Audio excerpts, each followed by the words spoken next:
the explicit moral foundation of libertarianism is and only is, where is the threshold in which initiating violence against a peaceful person is acceptable in society? We need to remove violent monopolies, which means that we need things in the realm of cooperation, of voluntary human interaction, and respecting each other as humans first. An unfair system, I believe, is in the slow, arduous, messy process of being replaced with a fair one, and is going to change that power dynamic in such a way that we have to respect each other a lot more than we have.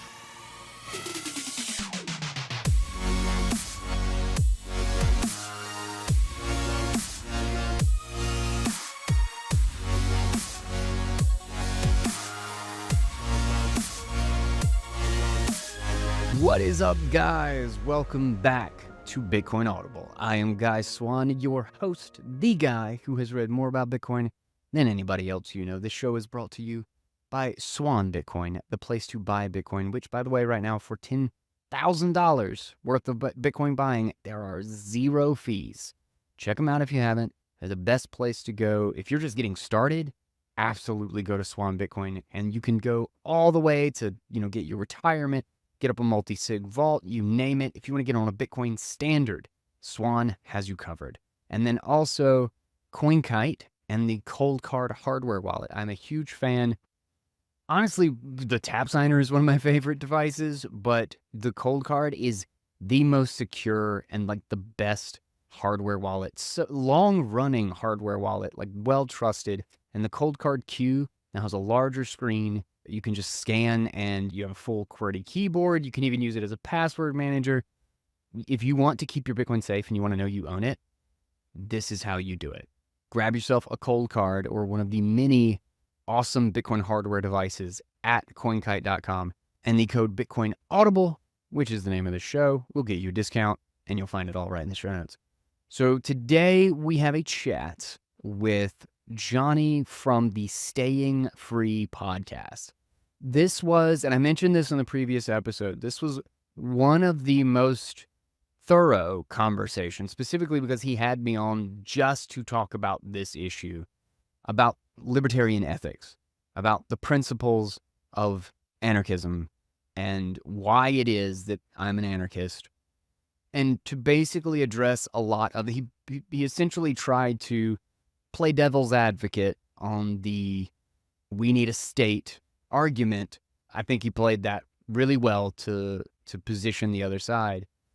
And it was just an awesome conversation. It was a great conversation. And it's literally something that I don't think I've ever done in kind of a complete fashion on the show. And I thought this would be a perfect one to bring back for the people who did not know or have not heard this conversation. But with that, let's just go ahead and get into it with my good friend Jonny on the Staying Free podcast. This is the Libertarian Ethics. Guy, welcome to the podcast. I'm super excited to have you on today to talk about a bunch of different stuff, but in particular Bitcoin, and I've got a load of things lined up for you here. Questions from myself and from friends of mine about ideas pertaining to libertarianism and free markets and all the rest of it, because you are someone that I've been listening to your podcast for a long time, and you definitely inspired me a lot in terms of my own thinking. So yeah, this is a really good opportunity, to introduce you to my audience, but also for me to kind of go down a few rabbit holes with you as well. So that said, do you want to just give a little bit of an intro as to yourself, first of all? Yeah. Appreciate it, man, a lot. And it's cool to be here. We've been working together for a while, and I feel like we've gotten very few times to actually sit down and chat about stuff. Yeah, for sure. But for audience, I am Guy Swan. I run Bitcoin Audible podcast as well as AI Unchained. My motto or tagline, whatever you want to call it, is I'm the guy who's read more about Bitcoin than anybody else you know. And I've got proof of work, man. I got like some thousands of hours of Bitcoin audio, right? I originally went into film, actually, and kind of working back that direction. But utterly fascinating. This was my thing about film too, is the structure of ideas and incentives and story and kind of making sense of the world. And Bitcoin was such a beautiful coalescence of so many things because of the kind of the underlying philosophy, the game theory, and the incentive structure. I think Bitcoin informs so much more about how and why we should think about our political systems than the way we actually think about our political systems would apply to Bitcoin. Like it genuinely undermines kind of the foundation for how we think about those things. And so when I went down that rabbit hole, I could never get out. Like I just constantly saw patterns that related to life, to government, to all network and systems. Like it paints a fascinating picture for how and why society works by giving this kind of like micro or just kind of open experiment for so potently or so specifically defining the edges that you can kind of see how things operate within the restrictions that are the Bitcoin system. But anyway, that's a long and kind of abstract way of saying I went down the Bitcoin rabbit hole and I have been unable to get back out. Yeah. Well, when did you actually go down the Bitcoin rabbit hole? Because I know you were a super OG, when it comes to this, like, seriously, I mean, compared to kind of most of the people who are still prominent in the space, you were definitely like among the very early people talking about Bitcoin. So when was that for you? And also, how did Bitcoin come into your life?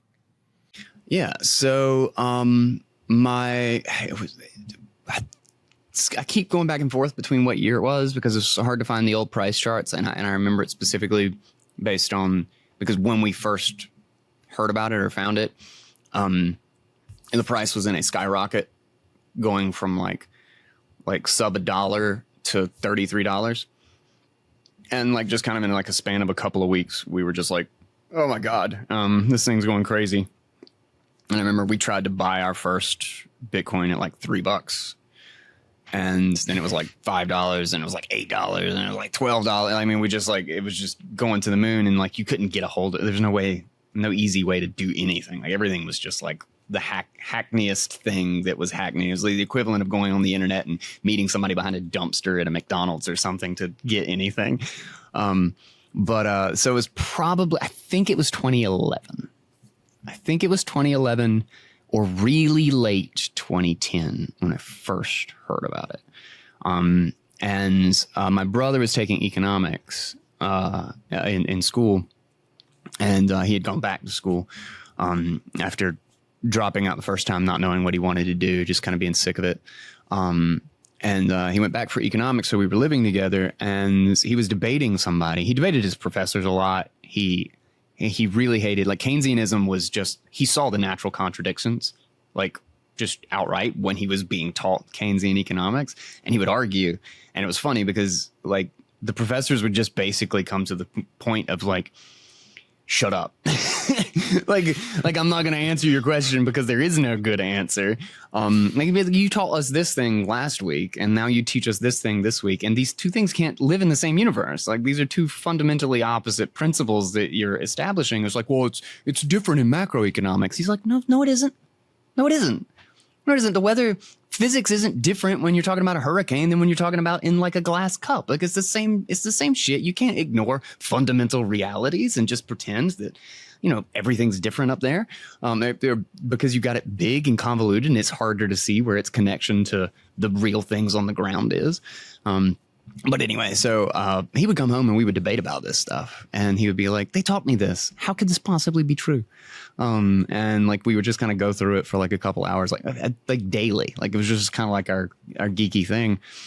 And then he was debating with somebody on social media, and randomly somebody was like, you would probably be really interested in this Bitcoin thing. And he was like, what the hell is that? And then he came home, or I guess it was just like within the hour, because we were at the same place. He was like, dude, you've got to check this out. And then we just kind of went down this whole rabbit hole. We were kind of going down the libertarian rabbit hole.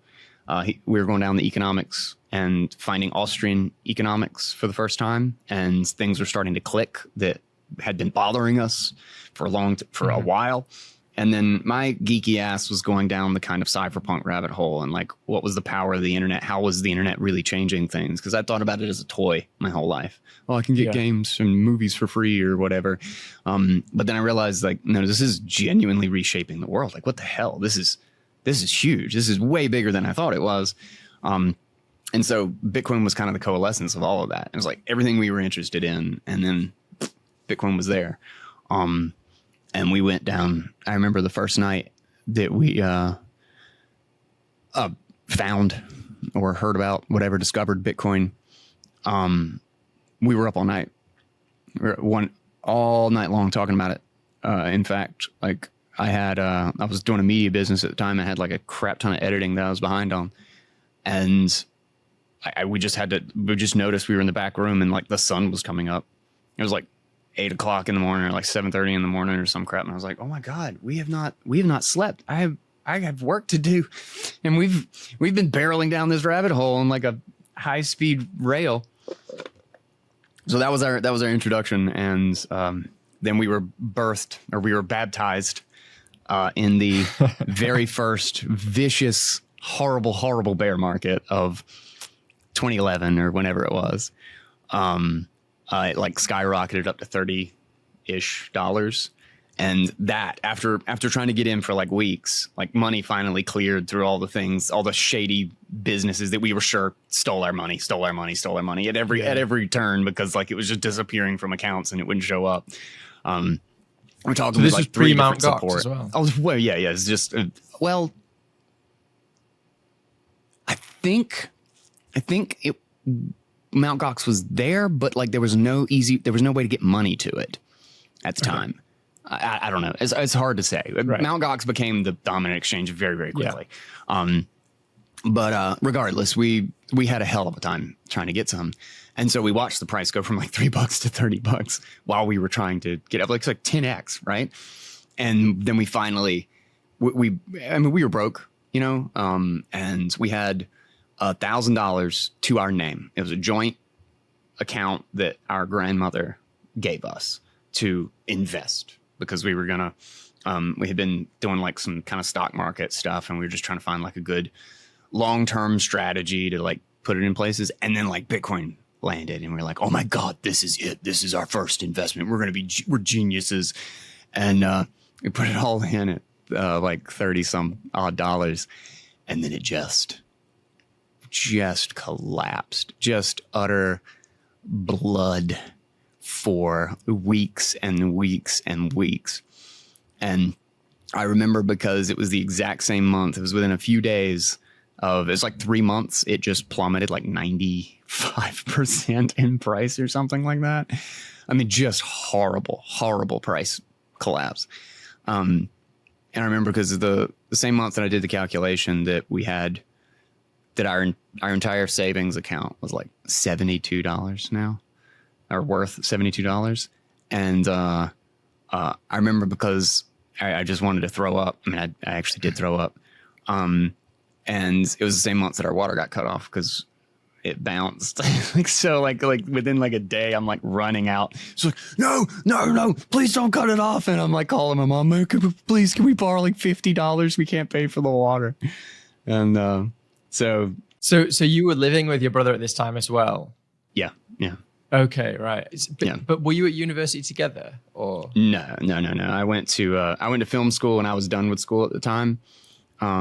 He went to school for engineering for like a year or two. And I mean, killed it. Like crazy smart. I mean, smarter than me. Nah, he's not quite as smart as me. But it did fantastic. In fact, actually got kind of disenfranchised with the whole thing, because so many of the people had not even like the basics. Like we did Science Olympiad for like years and years. So like we've been building stuff. My dad was a good contractor. And like, so we had every tool under the sun, and we've been building stuff for ages or whatever. And he was kind of disenfranchised with the fact that like there were so many stupid people becoming engineers. But he was bored with it. It wasn't what he thought he was going to go build stuff, and it just like, that's not what it was. Like it was just math class, you know? Right. And so he quit after like year and a half or two. Right. Okay. All right. So you had this moment. Everything kind of came collapsing. It went from $30 to whatever it was, $1 or whatever. Mm-hmm. Felt like you'd lost everything. At that point, did you feel like you'd lost faith in the Bitcoin project? I lost faith in myself a little bit, and so my framing of it was, again, it was the coalescence of so many things that mattered to me. Like, it was cypherpunk money. It was BitTorrent. It was a BitTorrent peer-to-peer sort of network, right? It was distributed. It was the most glorious and brilliant way to undermine the Fed. It was Austrian economics codified. So it was really hard to lose faith in the idea of Bitcoin at that point for us. We were already kind of so far down so many of the extracurricular concepts, so to speak. But I realized I didn't know anything about it. Like, it was just a couple of months and I'd read the white paper, sort of, like I didn't understand half of what I read. We totally just like full on bought in, thinking like hyper Bitcoinization was like a week away. And we were going to miss the boat.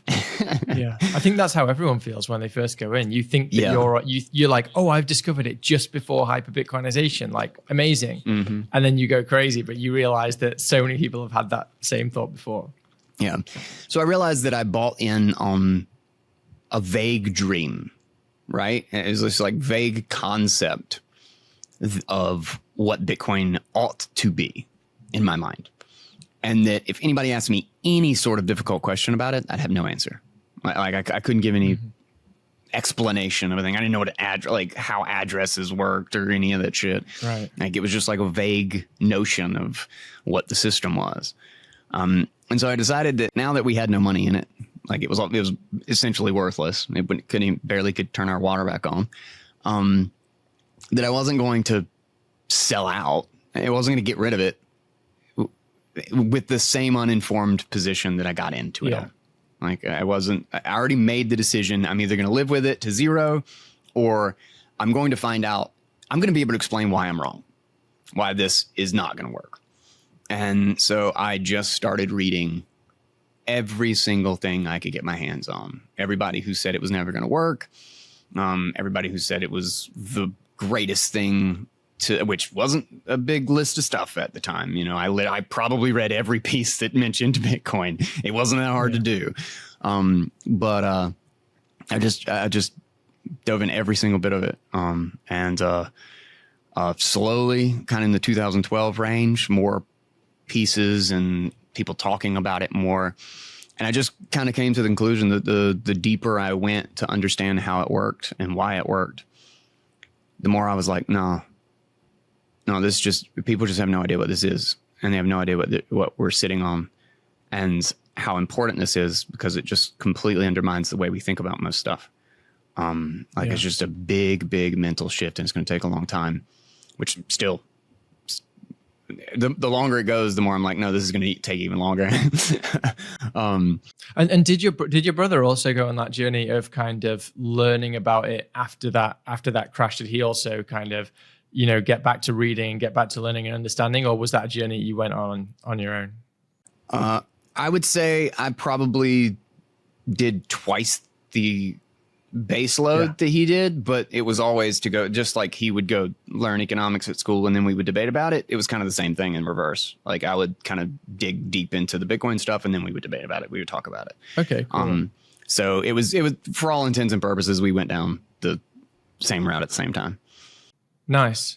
Okay, cool. Yeah, that gives like a really, really good picture. I've definitely learned some things there about your origin story that I didn't know before. So after this happened, you discovered Bitcoin. It sounds like you were already kind of going down the rabbit hole of like Austrian economics before you found it. Mm-hmm. After Bitcoin, how did that tie into your philosophy? What did you think after that moment? Was it a matter of thinking, okay, well, I found the thing, I found the holy grail of Austrian economics? Did you immediately pair the two there, or did you look at it more as a technology? Like, how did your philosophy basically adapt after finding Bitcoin?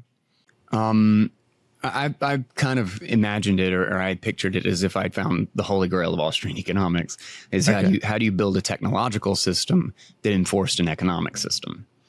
And like that was one of the reasons why I thought it was so insanely profound, because we had never thought about our network systems, government being a great example, as very thoroughly as designing an incentive system or as designing a structure of a network. You can find language from like kind of the founding fathers or whatever that kind of talk about it in that vein, but it's obviously not from the context of a technological network. Like the concept was just non-existent in the 1700s, right? But that's what you're establishing, and you can kind of find hints of that framing without them acknowledging or understanding the concept that they're leading to, in how they designed what was the political system that was supposed to be an independent, extremely difficult to change set of rules.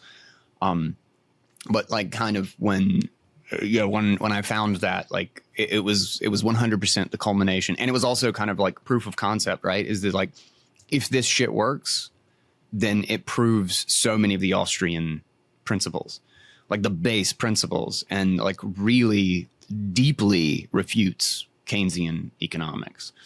Like if the Bitcoin economy isn't in just like permanent and utter decimated depression because it's going up in value, which obviously you see is the exact opposite every time it goes up in value. It's obviously the opposite of depression. There's more activity, there's more buying, there's more spending, there's more everything. If it essentially proves so much of the Austrian theory, we have this live experiment that we've never had. Like you've never been able to compare the two. Like Keynesian economics is always kind of positioned as like, oh, well, sure, inequality is worse. Sure, poverty is worse. Homelessness is worse. Real estate has gone up in price. Healthcare has gone up in price. All these terrible things have happened. But it's not because of us printing $20 trillion out of thin air for the last 20 years. It's because the market is naturally destroying everything, and it would have been all worse had we not tempered it with the $20 trillion that we printed. But you can't compare. This is unfalsifiable. It's just make up fairyland where everything's horrific, and now everything's not as horrible because we saved you from it. And okay, well, now we can actually prove the alternative.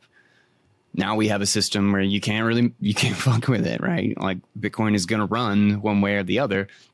And it's either going to disprove or it's either going to prove your point or, make them look like idiots.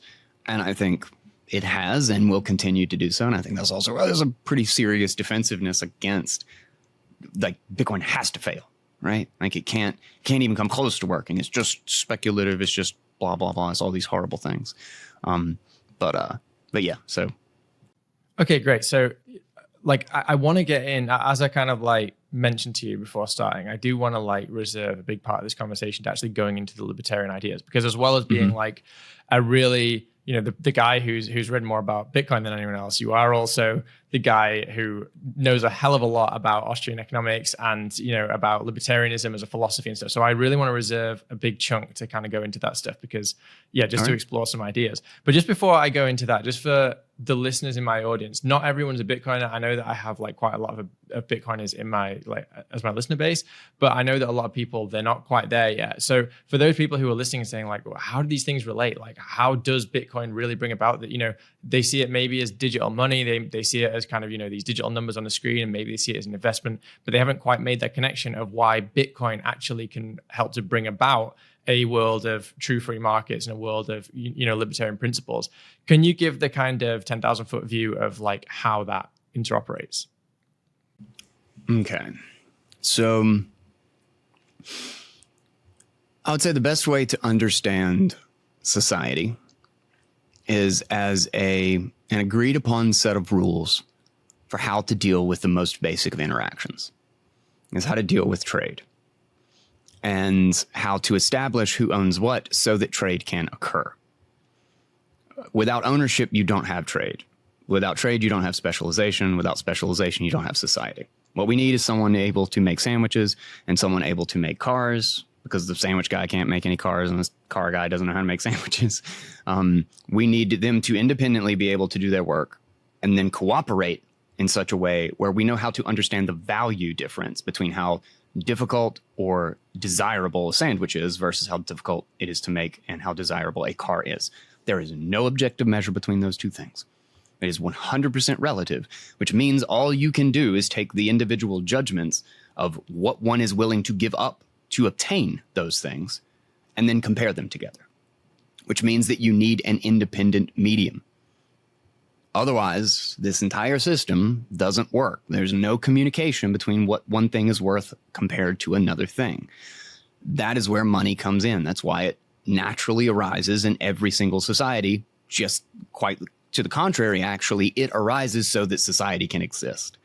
Money is the foundation for why society is able to scale past just a small social system, a small community of 100, 200 people. Just referred to more specifically as Dunbar's number, if you want to dig down into that, is the number of relationships that you can actually hold, where you could have a sort of credit, where like I could just be like, I did something for Jonny, and I know like a few weeks later Jonny can do something for me. This reciprocal altruism. I'd be nice, you be nice. Yeah. But you can't do that with somebody you don't know, you might never see again. Like if somebody's coming through town and I'm nice to them and I provide something to them and then they leave, well, then I just have a deficit. I just took a loss. But if you have an independent medium that the entire system, the entire society uses to trade against, this sort of accounting system, this ledger system of who owns what, well, then that person can just give me basically society's credit, the society's paper notes of like, well, I know I can get this for value somewhere else. Or really it's not a credit, it's an asset. And then we can create society. We have a giant, like psychotically complicated and multifaceted and constantly shifting system of production and creation and judgment of value, where we are all cooperating rather than in competition, rather than stabbing each other to take what the other person has. That is absolutely fundamental and critical. What Bitcoin does is, right now we have a ledger system. We have an accounting system of society in which there's a select group of people who can just futz with the numbers. They can cook the books, they can do whatever they want. And if you imagine it in like a context of like there are 10 people in society, like shrink it down. This is why microeconomics and macro are the same, is if all you do is shrink it down to something simple, you can understand the principle. There's 10 people. One person does all the food. One person builds all the houses. One person builds all the cars. One person gets all the fuel and energy. One person, everybody does all the things, but only 9 of them do the things. The 10th person is just the one person who gets to print money. They just have a printer, and they just make as much money as they want, and they buy everybody's houses, they buy all the food, they buy all the cars. They literally own all the stuff, which is the only point of it. Like the money is, there's no point for money, like outside of communication. It's like a language. You hoard all the language? Well, no, the point is that you want money to get a car. Like anybody you ever ask is like, what would you do if you had $1 million? It's like, oh, well, I could have this stuff. X stuff. I could go on vacation. I could travel around the world. I could buy a big house. They don't want the money for the sake of the money. Nobody's going to eat the money or, build a house out of the money and live in it. No, you get it because you want something else for it. Which means that to print the money just means that you're the only one that's able to take everything out of society and contribute nothing back in. One person is putting in food so they can take out a car. The other person is putting in a house so they can take out food. Like, we're making sure that everybody's cooperating and actually participating and pulling the fucking weight in this system. Someone who comes in and just futz with the accounting just says that like, oh, well, I look at, it's a record, right? If you make 1 million sandwiches and put them into society and eat none of them, and you have $1 per sandwich, you have $1 million, that means that you've fed 1 million people and you've eaten no meals. You have provided a surplus of 1 million meals, which you are owed back, which you can then take, but you can just eat for the rest of your life. Thank God, because you made all these sandwiches. And so what your savings are is what you are owed back, in a sense, from what you have already contributed. It's just a record of the stuff you've already done for other people. when somebody is able to cheat that system and just make $1 million out of thin air, it means that they can take out 1 million sandwiches and do nothing. They can provide nobody with anything.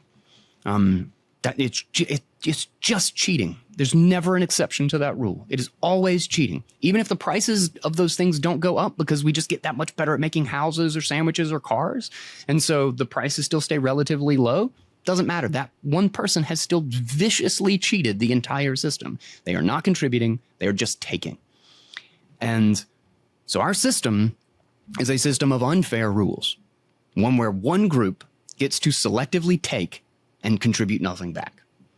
And of course, when they do that to the tune of trillions of dollars, it creates this entire industry of people who just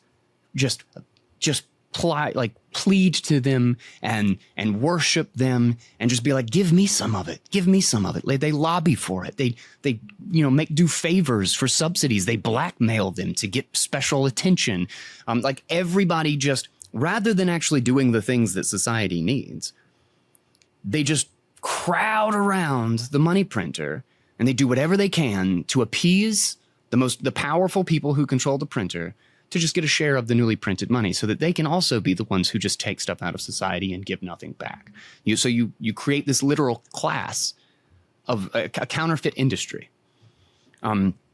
So fundamentally what Bitcoin is make it so that that person doesn't exist in the system, so that there's no one who can cheat the accounting. This episode is brought to you by the Cold Card hardware wallet. Not only can you get the Cold Card Mark IV, which is one of my favorites. In fact, I still have this one here. This is the one, by the way, that if you have been paying attention to these ads, you should have 6 of the 12 seed words that I set this one up with. These keys are not very secure, and you may very well be getting 150,000 sats if you're paying attention. But I've always loved the Cold Card, and the Mark IV specifically has the NFC, which my ability to use tap to pay in my wallet on my phone is just one of the coolest ways to interact with this, and I have loved it. And the Cold Card Q now has a full QWERTY keyboard. It is basically like a BlackBerry device. It has a large screen so that you can scan with QR, on top of being able to use NFC and USB if you would like, or to fundamentally break those connections in the hardware so that you know those are not accessible. The simple fact of the matter is the Cold Card is how you keep your Bitcoins safe. Check out the numerous security devices at coinkite.com, the link, the details, and the discount code will be right down in the show notes. And if you came here hoping to get your 150,000 sats, the second word is town, the 7th word is merit, and the 11th word is resist. If you want to punch these into your Cold Card, you can buy one at the link below. When we're talking about make sure that person doesn't exist in the system, the people right now, unless there's any exceptions I don't know of, is basically governments. Basically governments and central banks who essentially governments and central banks, an arm of the government. They really operate in cahoots. So what we're central talking bank about can't maintain itself without government enforcement to use the central bank notes, right? Otherwise, it's just somebody committing fraud. Exactly. So yeah, that's a good distinction. Basically, it's a fraud if you try and print money, but if a central bank prints money, then that's policy. That's government policy. Essentially. So yeah, like that said, when we're talking about getting rid of that person, when we're talking about get rid of the person who's contributing nothing, but they're just basically, playing number games, essentially, adding numbers to a ledger. If the ledger even exists, and then distributing about without actually providing any value. We're talking about getting rid of government. So this is going to start leading us into these ideas of essentially this libertarian world and what it's going to look like. So before I get into some of the more like nuanced, I guess like edge cases about libertarianism and stuff like that, do you agree as a fundamental idea that like Bitcoin necessarily, if we live in a Bitcoin world and that becomes the dominant money, that government basically becomes a thing of the past, that government is no more? Or do you think that government still has some role to play? I'm interested to know basically like where you see that going. I would say it's particularly in the mind of a lot of people who like where government is placed kind of in their map for why things work. I would say it's not so much that you get rid of government, because you always need governance systems. You always need means of like systemized means of interacting with each other and dealing with conflict when in areas in which they do arise. What it actually means is getting rid of the government exception. Like when two people are interacting, there is this explicit notion that we're not allowed to be violent. I'm not allowed to, if we don't agree on something, I can't pull out a gun and shoot you in the head and be like, well, now everybody agrees with me. Like that is explicitly outside of the realm of what we're allowed to do to each other. The thing is that government is the exception to this, is that if I pull out my gun and point it at you and then you try to run away or you kick me or something, but I'm an officer, well, now you're resisting arrest and I can shoot you in the face. And the fact that it arose from a disagreement and I was just being unruly, 9 times out of 10, 99 times out of 100, nope, you're just resisting arrest. You better hope that you find an insanely principled person who doesn't kind of have this state worship that the officer can do whatever they want. Like it's crazy, like 120 years ago, kind of in like the 1800s era, citizens arrests were as common as police arresting. Oh, someone. Really? Where was that? Just kind of in general, especially like after moving west or whatever, because there was when we moved west, it was such an amalgamation of so many people from so many different cultures and even languages, because people were coming all over the world for the gold rush. Is that we actually had common law systems come up, and there wasn't more explicitly an overarching sort of federal government position there. It was more voluntary agreements between people in like a common law as to how we sort out disputes. And it was really important for things to work out that way because there was basically a recipe for as much conflict as you might think. And there's a brilliant book called The Not So Wild Wild West, that we have this crazy idea that the Wild West was like this psychotic, super violent thing, when the reality is like almost perfectly the opposite. It was like an insanely docile thing, and the reason nobody shot, like very few people shot each other, was because everybody carried their guns to the bar. If you're going to get shot back, people don't shoot people. It's the power dynamic. It's an extreme power dynamic. It's the fact that I have a gun and you don't that makes it easy for me to pull it out and shoot you. Whereas if we both have a gun, that becomes a far more difficult and far more lethal consequence for engaging in that sort of behavior. So like a great example is just like a simple statistic is like we have this idea that there's like these super famous bank robberies from the Wild West, and these, bandits and all this stuff. Well, the reason they're so famous is because they were so rare, and they were in such like kind of blatant violation to the way the system was set up. But there were actually fewer bank robberies in the entire period, like the 2 or 3 decades of the entire period known as the move west, than there are in Chicago in a year. The whole period, the whole zone, the whole territory, everything. Chicago beats them, and when it comes to like basically organized violence. So anyway, a long fancy way of saying that it was common for a citizen to arrest someone else for a crime, or to essentially pull people together because they thought of it as their responsibility. But there was no exception for the officer. The officer couldn't special beat someone up. Like the rules were the same. You put on a costume that was just supposed to be an indication that you could be trusted in that role, rather than thinking it was just going to be some random person. But it wasn't some exception. It didn't mean that you could go around and just beat somebody over the head with a baton and then say it was like, well, he resisted my arrest and I had suspicion. He looked suspicious. You know what I mean? Like this idea that one person is just excused for committing violence. So in that same sense, is Bitcoin, quote unquote, getting rid of government doesn't get rid of government. It just means that government plays by the exact same rules, which is all the language that we have for setting up government. It's government by the people for the people, right? But if I don't have the right to steal from you, how could I possibly delegate it to someone else to steal from you on my behalf? I can't delegate something that I can't do.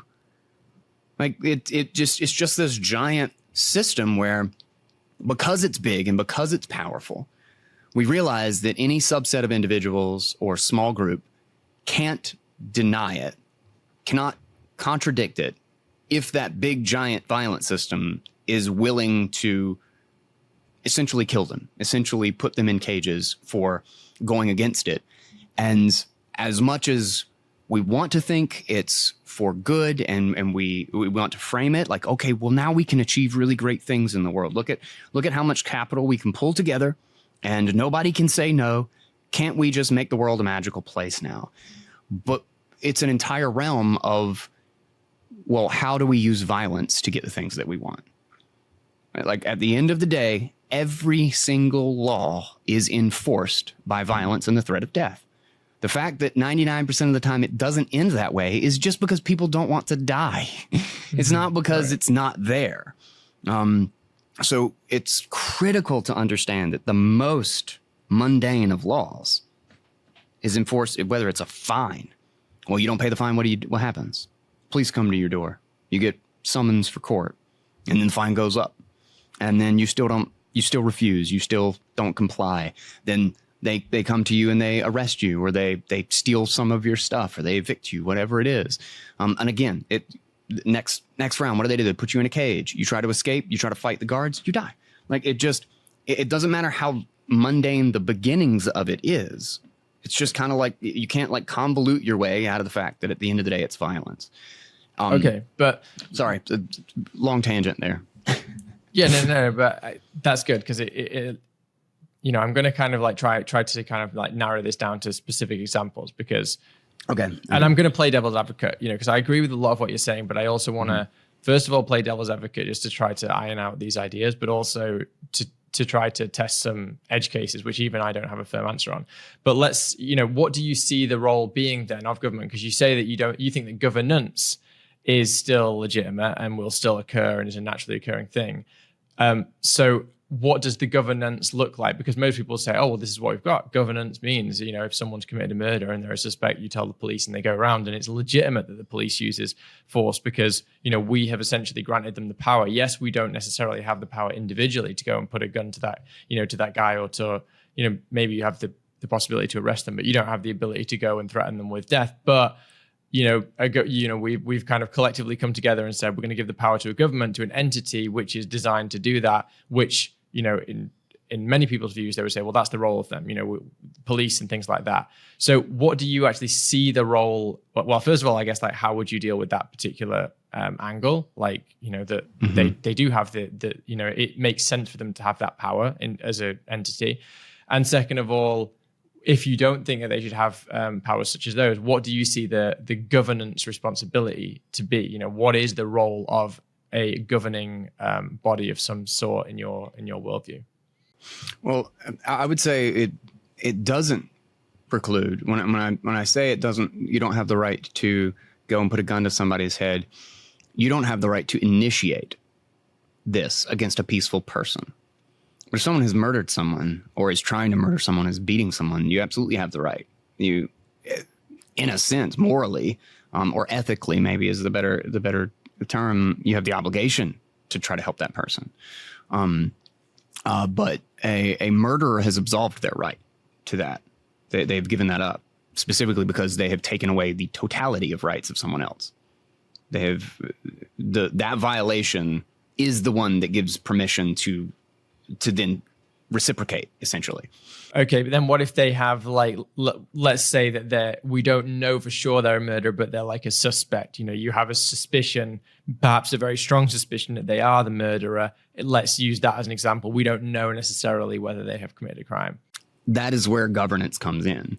And that's where it's critical that the system of governance does not have some exception to being able to steal or initiate violence from someone else, because eventually it just gets taken over by the very people we're trying to punish. Like, there's no way to undo that incentive. So you want the rules of how governance can be set up to be lower than the governance structure. So a great example, or the perfect example really, is counterfeit money. Is if they are supposed to govern the economic system, the one thing that they absolutely should not have is an exception to the economic system, because it just means everybody who wants to abuse and manipulate the economic system will just just rush as fast as they can into the government system. So the idea is that you have to work within the basic moral restraints, the basic restraints of property rights. In the case of, and this is also why implementation is a whole lot more difficult than theory, right? There's no obvious way in which there isn't some sort of implied contradiction, so to speak, which is why governance systems should be as small as possible. A great way I love to think about it is that it's about scale. It's about how distant you are from the people that you are interacting with, or from the people that you are quote unquote governing. It's extremely, extremely hard to be a tyrant when it's 100 people you know. It's extremely easy to be a tyrant when it's 300 people that you don't care about, when they're so distant and they're so powerful and they're so far away from you that you don't know the person, there's nothing you can do. It just seems like this giant leviathan that is impossible to even contend with. So I don't remember who this was. This might be like Walter Block or somebody like that. But I loved this framing, was that at the family level and the sort of like neighborhood, local community level, you should be a socialist. At the, or you should lean towards the socialist ideal. I help you, you help me, right? We're fine with like a social credit system, like we're a community. Then at the sort of like town to city level, you should be a liberal.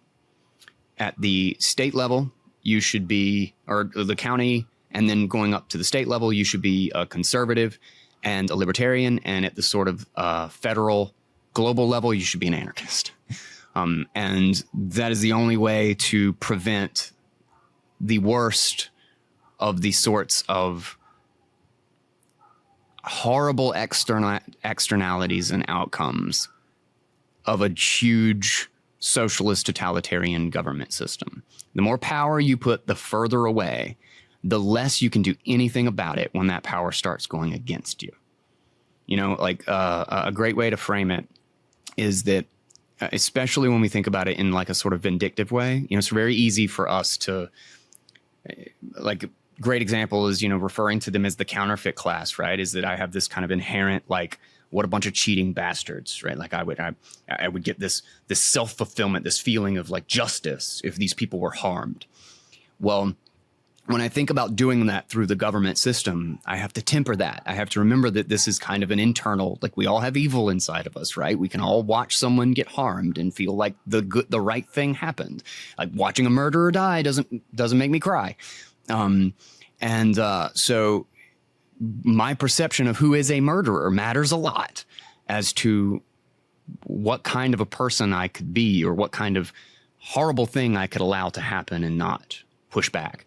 So in the context of like government, I have to remember that the framing is any power that I give to government, any power that we give to a politician in order to do some harm to someone we don't like is the exact same power that a politician we do not like can take against someone we love. Every single thing is universal. To assume that only your opinion, only your subjective value, only the people who support or like you would ever be in power when you create a structure of power is an insanely naive and very, very bad consequence ideology to have. Because inevitably, at some point, well, even if it does work out that way for the first 4 years, someone you hate is going to be in that position. And what are you going to do? Because you just gave them the power to take everybody's money for whatever program they want, or to give an unlimited number of subsidies to X corporations. And now what, we have to scream and complain about it, and they censor you, they put you in prison, they what do they have? That they're making their vision of the world, right? It's justice, just like you. It's totally okay for them to do it that way, to force everybody in it. It's just, but if the incentive structure falls apart very quickly. Sorry. No, that's all right. I just want to push on this point a little bit about the whole governance idea, because if if we have some kind of governance, let's say that it's not some kind of federal government, let's say it even is on a small or local level, how does that emerge? Does it emerge through some kind of democratic process, or does it emerge through some kind of other process? Because I guess when I think about how this emerges, like we have basically every nation on earth, which looks something like, they're all very, very similar. Like there's not really, I can't think of any nation on earth that doesn't have some level of government. And I am including, some people say, oh, well, what do you mean? Like, China's nothing like America or whatever. And I'm like, well, actually it is. Like if you look at it from maybe like a libertarian perspective, you look at them both as being, it's statism in various form. Like one is more extreme than another, but they're still two massive statist nations, right? But let's assume that that doesn't exist and we're, going more on a local level. When I kind of think about it in my mind, I think, well, everything just is going to trend towards that anyway, because people, let's say that they do things on a local level and they get together and say, okay, these are going to be the rules that we operate by, and these are going to be the people who we trust to kind of ensure that the rules are being followed. That inevitably is going to just kind of like keep going downstream essentially until at the end of it, all of these various, kind of institutions, whatever we call them, they come together. And then at the end of it, you have something that looks like a federalized government, because it seems to be the fact that societies scale by having like more centralized rule sets, which everyone agrees to, and they tend to just become federalized. So I guess my questions here are like, how do you prevent that happening? And, how do we essentially prevent any kind of, if you anoint someone with any kind of more power, even if that power is just to determine the rules of a small set of people, how do we prevent that from just eventually downstream looking like a federal government that, it appears tyrannical to us? I would say it's a whole lot. It's actually not quite as extreme as it might seem to prevent that cascade, but it is largely a technological problem, not a cultural or political problem. And what I mean by that, The Sovereign Individual is a phenomenal book. Yeah, and I love their framing of it, but it's thinking about history through major technological innovations in violence, in the ability to execute violence against other people, and understanding the economics of violence and why the state emerged in the first place. So what you're talking about is essentially a naturally centralizing force, right? As you begin to create this thing, it feeds back on itself to get a little bit more powerful, and then organize at another level and they get a little bit more powerful. And the ability to increase the power outweighs the ability to escape, the ability to exit that power structure. And in doing so, it just gets bigger and bigger and bigger until it essentially has total power, but then it ends up, the incentives become so out of line with reality that it collapses. So we go through this process of history, just huge explosion in power and wealth, and then collapse, huge explosion of power and wealth and collapse. And it basically coincides with the degree of freedom versus the degree of giving up freedom to get all the free things from government. So the reason that cycle occurs and that feedback loop occurs to greater and greater centralization is because the payoff from organizing and scaling violence is greater than the cost of, is greater than the cost of avoiding violence. So a great example is our first governments arose during the agricultural revolution. Why? Because when you're a hunter-gatherer, you carry all your wealth with you. It's basically on your back. You don't really have static capital. So if a tyrant ever comes or a mafia ever comes through and says, I'm going to break your legs unless you give me everything you own, even if they do that once, well, then you just pack up the rest of your stuff. You pack up your family and you'll just get the hell out. So there's not really any means to keep that structure, that violent structure in place, because the cost to exit is less than the cost of staying. Now, let's say the agricultural revolution happens and now you've built a house, you have a homestead, you have a big plot of land, you have a lot of crops, you have oxen, all of your wealth stuck right where it is. 99% of it, in fact. You can barely carry anything on your person. And your family lives there. Everything that you love is there. Mafia comes by, says, I'm going to break your legs, I'm going to burn down your house, and I'm going to sow salt into all of your crops unless you give me 20%. you just give them 20%. You can't walk away. And thus, organized mafia and organized resistance to mafia, which is just, well, let's have a mafia where we control it, essentially, becomes the norm, because you want a collective form of essentially trying to negate that economics of violence by taking it in your advantage. Yeah. So what you do is you try to create a convoluted, it's kind of like creating proof of stake, is that it kind of works for like some span of time, but it's kind of got this existential crisis where no matter what happens, like it kind of goes in the wrong direction until it's too centralized. Well, that's essentially what kind of government is how do we protect ourselves from the mafia by creating a mafia we control, but then we put incentives in place that just makes it grow until it collapses and we have to start over. So the key is in the margin. Is right now that feedback loop is, even if it's just 1% positive, it means society can last longer, but it still has the same end, right? Is that if it gets 1% more centralized and 1% more powerful and wealthy, when it adds X amount of violence or X amount of scale, well, then that 1% will just compound. Doesn't matter what you do to try to keep it down. It will just keep compounding until it gets too big and falls under its own weight. Now, if it's just under 1%, if it's just negative 1%, if it's negative 0.001%, well, then you've broken the trend positive and you've enabled a feedback mechanism that even in short periods of centralization and growth, it can ultimately be reined back on a long enough time scale.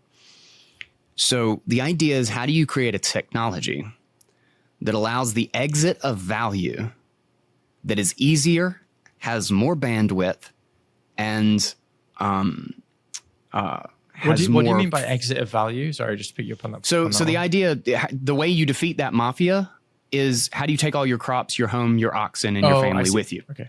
Right, so that they can't take that 20%. Yeah. So it's basically how to defend yourself against extortion. How do you defend yourself against extortion? And it all lies in the cost of exit. So in the context of that, when we're thinking about governance and government in today's age, the idea is, how do we create a funnel, a pipe big enough for anyone to quickly exit enough money, enough value out of a system that turns fraudulent or tyrannical, such that their returns from increasing their violence to 40% is actually less than when they were being violent 20%. Right. They were trying to steal less. Well, it just so happens, having a bearer asset that you can hold in your mind to the tune of an unlimited amount of value, essentially, and that you can carry on your person and exist anywhere in the world all at the exact same time, which means there's not even a bandwidth constraint at all. It's purely by the value of the network, is exactly what you need to lower that cost of exit. And you could even exit within the system, in the sense that you could privately hold an amount of capital that a tyrant isn't even aware of, which means that if your governance system isn't serving you, you have the ability to exit and not provide your capital to it, such that you can bleed it until it does serve you. You can remove your value from the system. It's, how do we make government's relationship to the people a service provider and customer relationship? If Walmart ever cheats me, I just don't go to Walmart. Like, everybody just wants things to work. Nobody wants to burn the whole world down. And for the 1 out of 1,000 people who want to burn the whole world down, it's usually because they've just gotten cheated. They feel like they have absolutely no control over anything. And it's usually because of the system that we have that takes all of their control and all of their rights away from them. It's not a coincidence that people become more violent and social cohesion breaks down and people kind of become pieces of crap under tyrannical systems where the government just kind of runs everything. It's because people feel hopeless, that people feel out of control. Like, they don't have any say over what happens in their life. They just kind of get their payout, and that's the best that they can do. And if they provide more for their family, or they try to come up with better ideas, or they try to do better, or they try to work harder, doesn't matter. You just get your stipend. So why do anything? It destroys the human spirit, and then it makes all of those people who just want to see the world burn. But generally, you don't go into grocery stores and punch anybody, not because you think you're going to get shot by the police, but just because you don't want to do it. It's not nice. Speak for yourself, guy. I do that all the time. So in that sense, the idea is, how do you create technology in such a way that value can be protected outside of government approval, such that the government must be providing you a valuable service so that it's worth the price. Because otherwise there's no way to determine if it is. Cool. All right.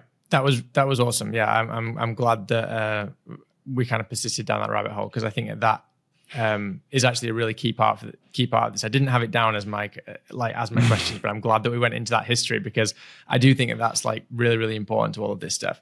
Okay, so I'm going to start getting into some edge cases to kind of like test like libertarian philosophy and stuff, because as I said to you before, there's one of your episodes, and I will try to remember to link to it in the description, which was talking about healthcare, and it was actually kind of talking more generally about rights. But it specifically healthcare kind of is just a good example, because healthcare being a good example, and you kind of articulated why this idea, which is held by a lot of people, and especially in the UK, where a significant part of my audience is, which is that like healthcare is this thing which should be provided by governments, and if it's not, then it's some kind of evil backwards society. So I want to go into like healthcare specifically, but just before I do that, what do you consider to be a right? Because I think we ought to just first of all like lay down what a right is, and then we can go into whether healthcare can be considered a right, and if not, what are the ramifications. So first of all, what is a right in your view? All right, I think there's two things to address here. First is the language of a right is abused quite regularly, and for understandable reasons. So I don't mean it like abused, like everybody's like malicious about it. For things that have nothing to do with rights. And it's critical that we understand the difference between a need, a want, and a right, because a right is a very explicit thing, and we have no other language for it. There's a lot of things that we have for, I need this, or I strongly desire this. This is necessary in order. Like, we have lots of ways to describe and define those things. But rights are very explicit. We have no alternative word. Like, we must understand what a right is. So a right is something that you naturally have and that other people are morally obligated to not take from you. It is not something that you need or want, or that anybody else is obligated to give to you. Rights are negative, not positive. You don't have a right to a wage. You have a right to work with who you agree to work with, as long as they agree as well. So in the context of a right, all of your rights can essentially be defined by saying, what do you have if you're naked in the woods by yourself? You own yourself. You own your body. Nobody could possibly have a higher claim to your body. They don't experience your pain. They don't experience your emotion. They don't have your dreams. They don't think in your head. They don't move your arm when they think, I'm going to move my arm. So obviously they own their body more than you have any claim over theirs. And that simple reality, you can actually derive almost the entirety of moral principles from that simple reality. You own you and I own me. I own my goals, what I want to do with my time. I have the freedom to speak my mind and hold my opinion, no matter who it offends or who it pleases, doesn't matter. I have, life, liberty, and pursuit of happiness, right? I own me. And then anything in property is essentially an extension of that. But the one thing we do not have a right to is encroach on someone else's. So rights must by definition be universal. I don't have it if you don't have it. Like, if you don't own yourself, well then by what argument do I own? Like, who owns you more than you? Like, I'm saying that not only if let's say that I control 20% of your time or 50% of your time, and you do not consent to this, you're my little micro slave. What I'm saying is that despite the fact that you live your experience, you live the consequences of your decisions and what you do with your time, and you are the only one that can survive or not based on the resources that you agree to trade or make or create, whatever it is.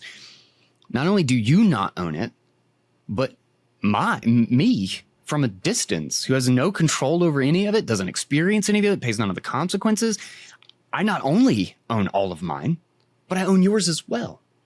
So it's to say the right is either universal or it just doesn't exist, which means that you cannot have an obligation to something. I cannot possibly claim that I have a right to a car, because that means that someone else doesn't even have the right to their life because they must provide me some way with a car. It takes a lot of work to build a car. It takes a whole lot of ingenuity. It takes a whole lot of innovation. It takes a whole lot of energy. It takes lives, millions of lives stacked over time, iterating on all sorts of technology and gears and systems and everything to build a car. How could you possibly have a right to something that literally takes 200 years, 500 years worth of technological development to even imagine in the first place? So that's not a right. We might want it. We might need it for day-to-day life. It might make everything so much easier that it's absolutely critical. But that doesn't make it a right. That simply means that we want to do everything we can to make sure that we have it and we can sustainably provide it to people. Very different from having a right. So that's kind of the foundation.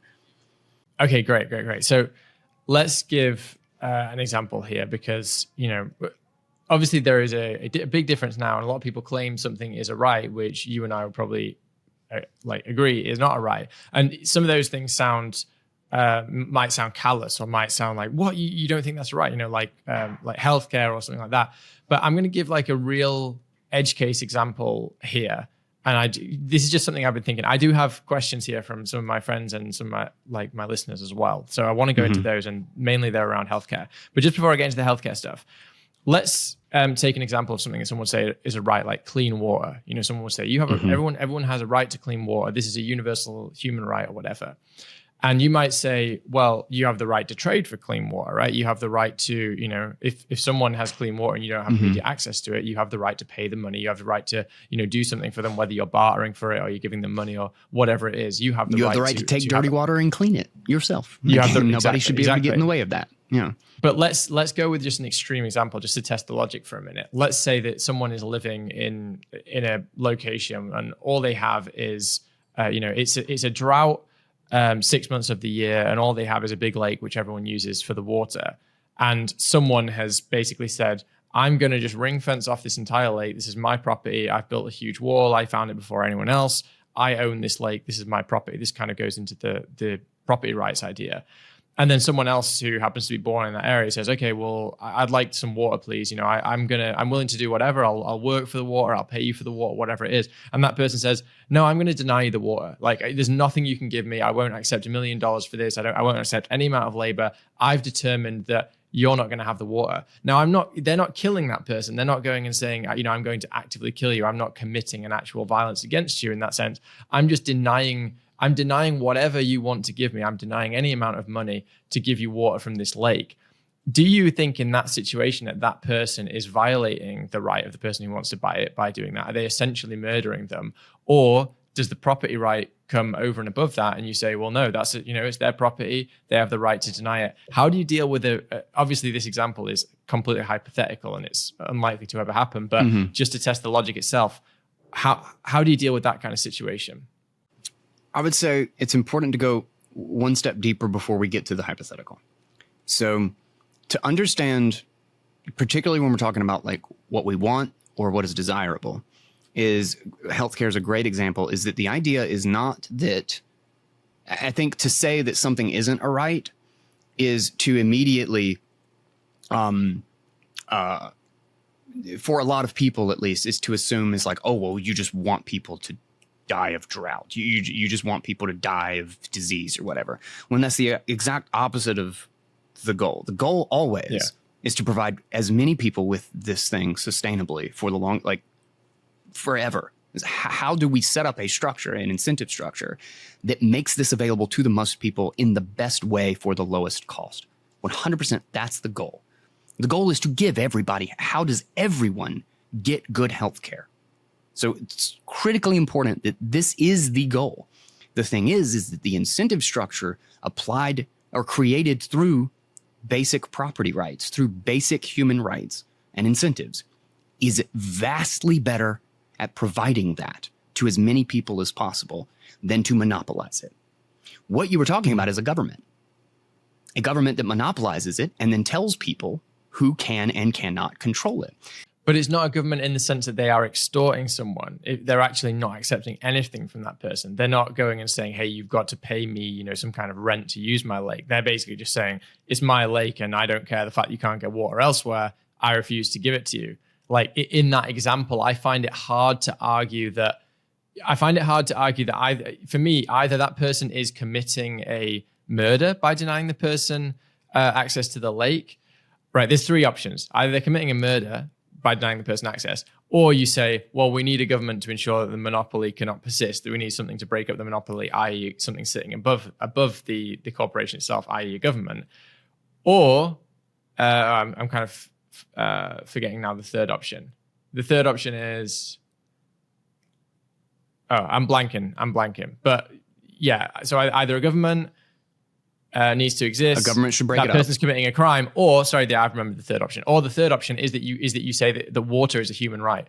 That you actually include that within rights because you say, well, you know what, like we can't live without it, so it is a human right. So for me, it kind of trends towards one of those three things, which seems to undermine the libertarian principle on it. But yeah, I'm interested to know your thoughts about like where you go with that.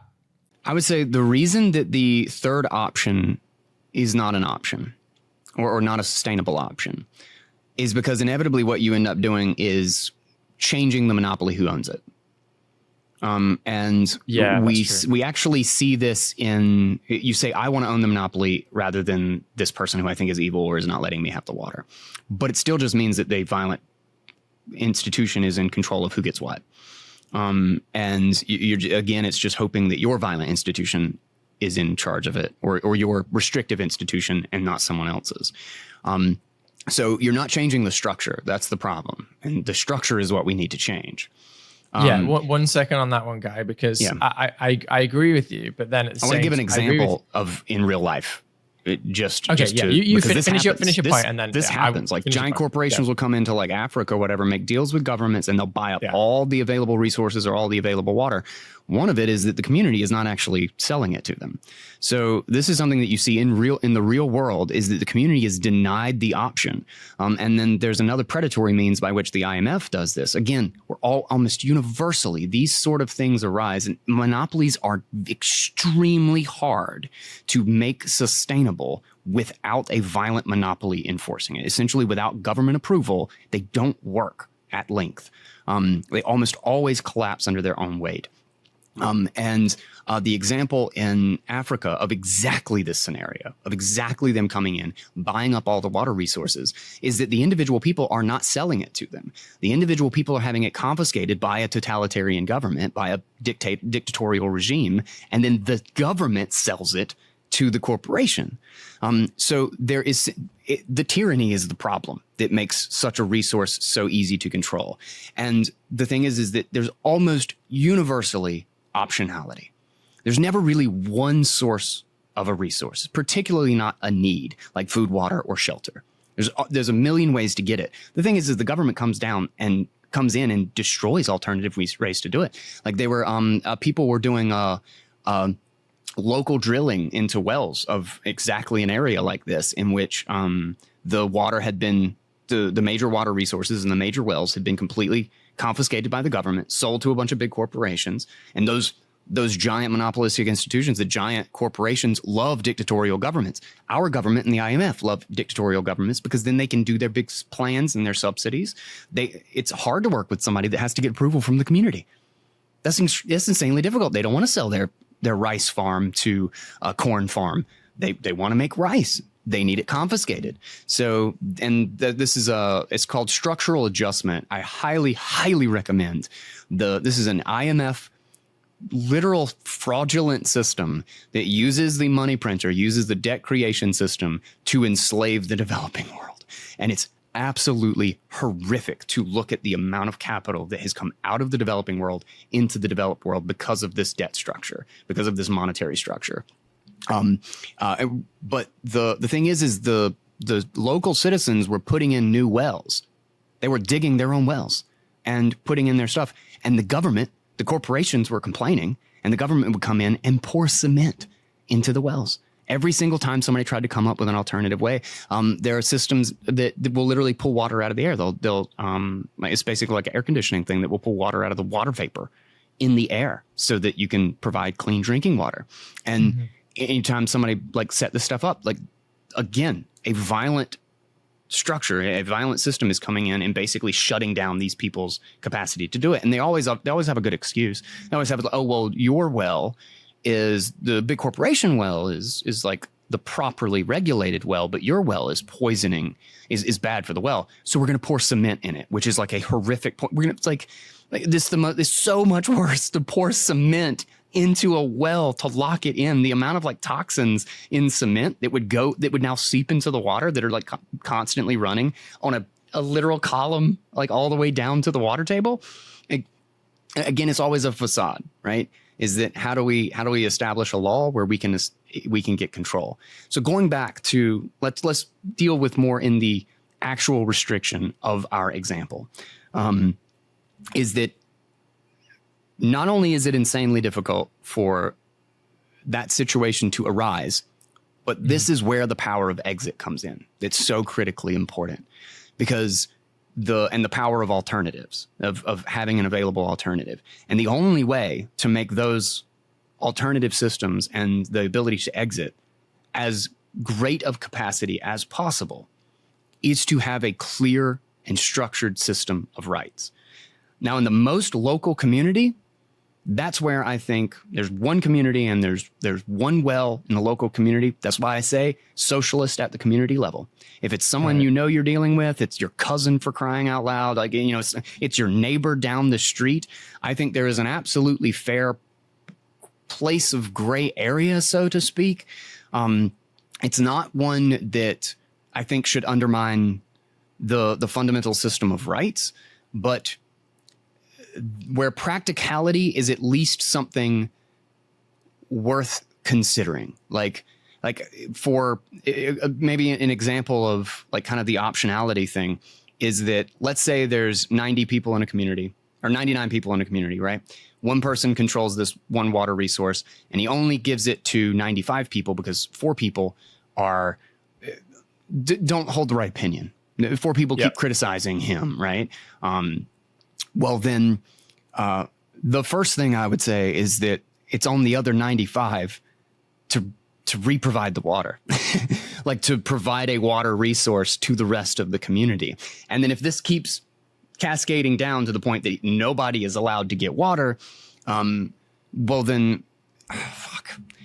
You come again, like the more local you get, the more gray area it gets. But at a certain point, maybe if it's on a local level, you say, well, it's the freedom of optionality is being taken. Yeah, the freedom of optionality essentially at some point on a very small scale, probably below Dunbar's number, is gonna take a natural precedence over property rights at a certain point, because otherwise it kind of leads to some absurdities.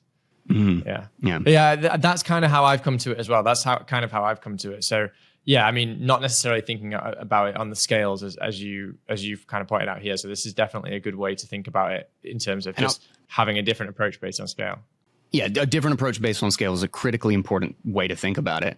And I would also think about it in which system is going to produce this result more often than others. Because we are talking about an incredibly hypothetical, super crazy edge case, Absolutely. Right? Yeah. But this isn't an edge case when we're talking about governments. This is the norm through the developing world. This is all the time. It's an edge case when we're talking about free markets.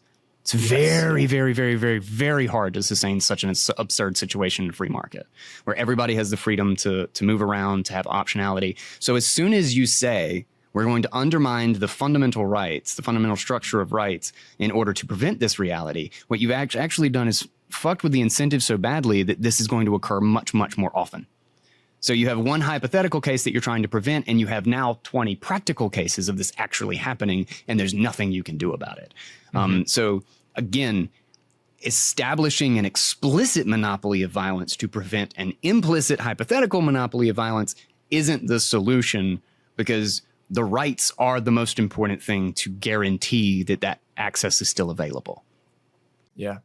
And one thing I was going to say as well before, just as that distinction, it's not necessarily only that, oh, well, governments, can also be the monopolistic power and they can invite corporations and they can kind of do deals and become a mafia of their own.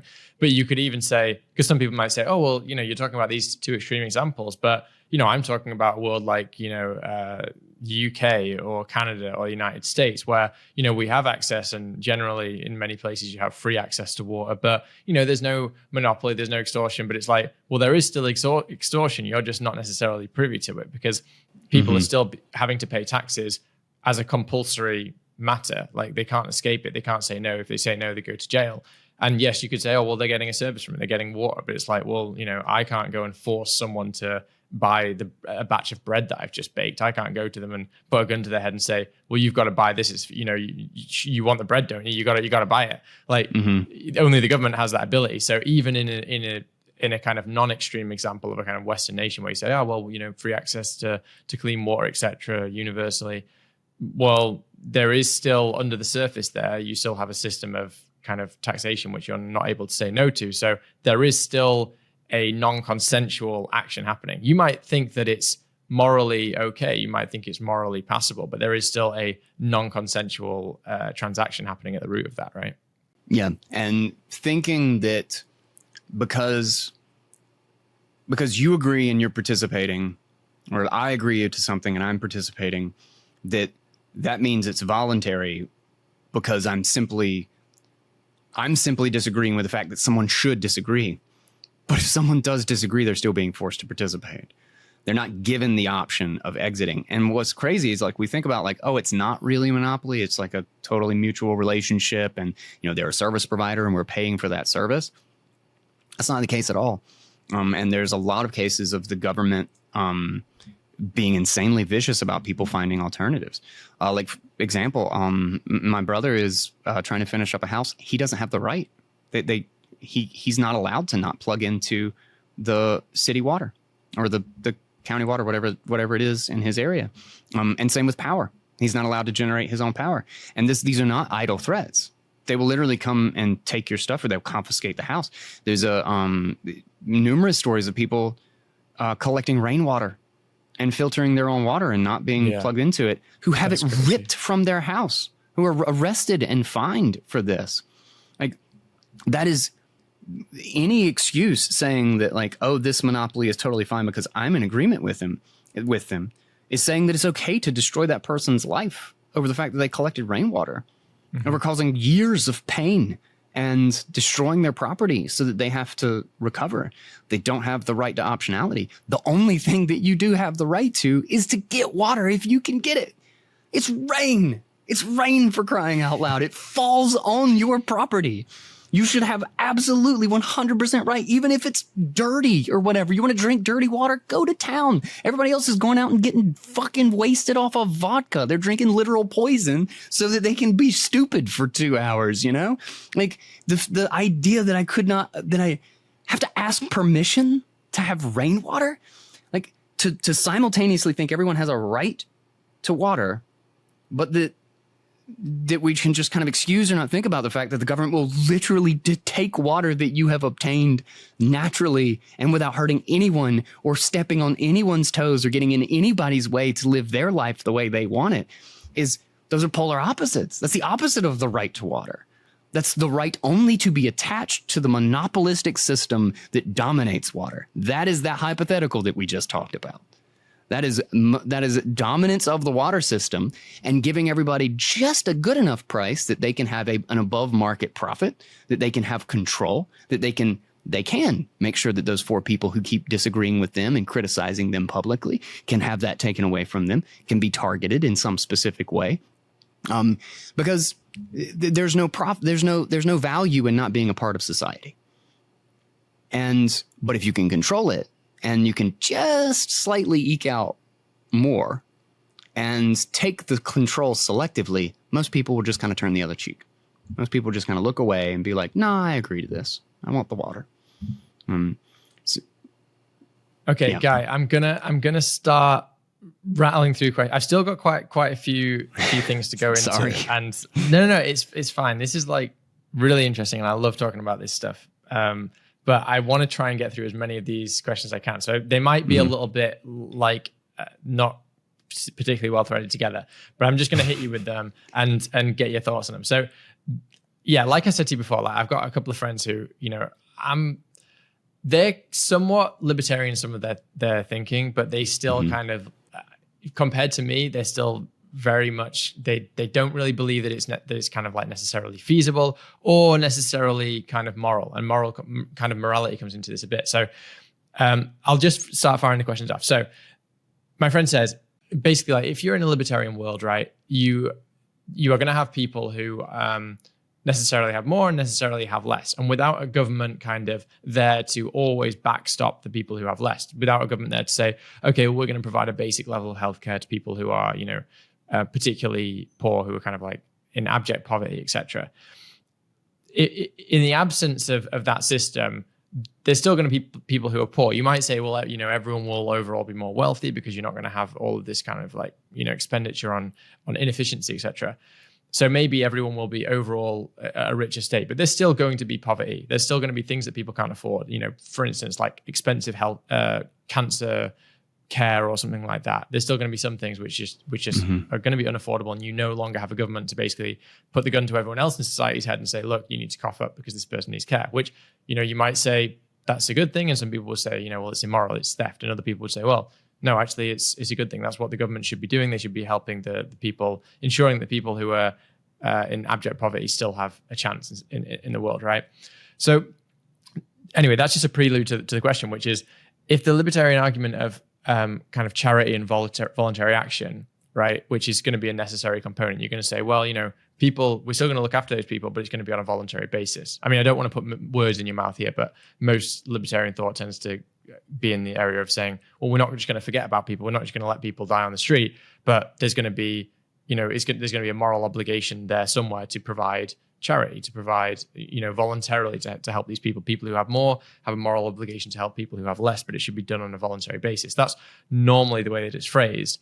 And his question is, isn't that kind of way of thinking in the libertarian world, isn't that similar to the kind of Marxist way of thinking, which is that, oh, well, there'll still be productivity under communism?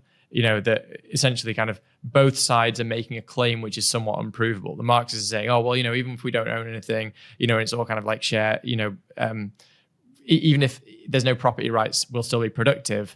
Isn't that a similar argument as the libertarians saying, well, even without a government, we would still be charitable and we would still help the poor? Like, is it a provable thing? Can we prove it in any kind of a real way to say this is how society is going to go? And obviously, if you disagree with the way that I've kind of phrased it, I don't want to put words in your mouth, but that's kind of the way I'm seeing it. Yeah, no, I get the framing, and it's at least the kind of popular conception of it. And there's one thing to point out, kind of as precursor to getting into the framing, is that libertarianism isn't a judgment of some way of doing things or a culture of any specific kind, or the idea that like you should be allowed to put whatever you want in your body does not in even the slightest. And by the way, non-libertarians, liberals, conservatives, and libertarians make this mistake. Is that this does not mean that I have to be happy that someone is walking down the sidewalk shooting up heroin while I'm walking by with my kids. It just means that I'm not allowed to shoot them when I see it, that I'm not allowed to beat them. Like, it's the explicit moral foundation of libertarianism is and only is where is the threshold in which initiating violence against a peaceful person is acceptable in society. That's the line. And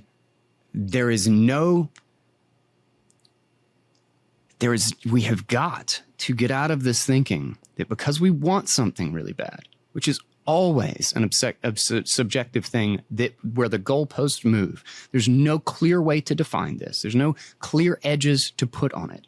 The best we can do is define initiation of violence and rights. That's the best possible case that we have.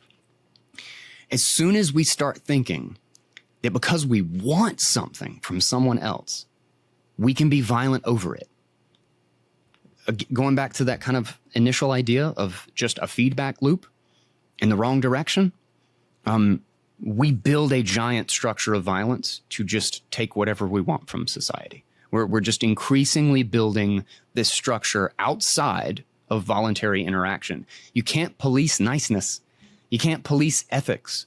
You can't say that, oh, you should do something for someone else, because you take all of the meaning out of it. You know, being nice is, or sharing something with someone is only meaningful and is only actually sharing if you do it voluntarily. Otherwise, if someone feels obligated to do it, I mean, not obligated, if someone is being forced to do it, they're more likely to resent the other person that they wouldn't have resented otherwise.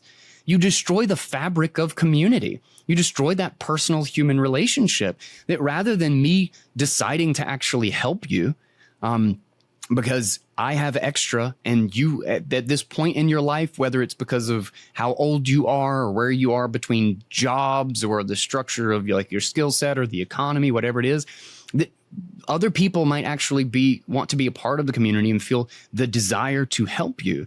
But if they're stolen from to help you, they're going to hate you. They're going to resent you. It's just going to it just makes every new person in society a parasite to all the other people, and it destroys the very fabric of why we fucking care about each other in the first place. It puts each other at odds. It means that it's exactly what creates this sort of class warfare. So the underlying incentives, you can't police niceness. You just can't do it. Violence is worse than being mean. You know, like forcing someone into something that they do not consent to. Rape is worse than, you know, a hug. Like it just like you have to fundamentally put these hierarchies in order, and to absolve them in, or to excuse them or completely throw away the underlying structure that creates abundance in the first place. What we want is abundance. Healthcare is an insanely costly thing. The reason it's hard to give every single person who has cancer expensive cancer treatment is because cancer treatment takes an enormous amount of labor, time, energy, technology. Like it takes thousands of people's lives cooperating together voluntarily in order to create the structure to treat cancer. It's a huge, difficult apparatus to provide to people. If you undermine the system that allows them to voluntarily trade so that you can have this giant, complex production process where the end result is helping people survive in the case of cancer, well, then it doesn't matter how many people you guarantee cancer for, more people will die from cancer. The point is, how do we get as few people dying from cancer as possible? How do we make sure everyone has as much as we can? The best that we can do is set up an incentive structure that encourages abundance, innovation, and growth, so that the people in the poorest in society aren't just left to their own devices. It is abundance that allows us to share. Nobody gives a shit about the homeless person down the street if they're barely making ends meet and they can't even put food on their table. Nobody's going to get a donation. Nobody's going to get charity. When you undermine the incentive structure that allows this thing, and again, it works temporarily. It works temporarily. We're talking about 100-year trends, essentially, the kind of the 4-generational theory, right?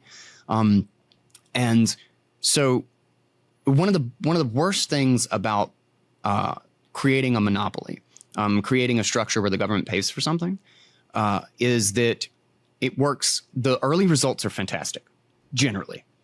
But what you end up doing is that you freeze the incumbents and the structure of the healthcare or the communication system, whatever you monopolize, you freeze the structure in time so that you cannot move. Like imagine if the cable companies, in order to give everybody informed media, the cable companies were monopolized and they controlled the entire communication system in 1985, just before the internet came about.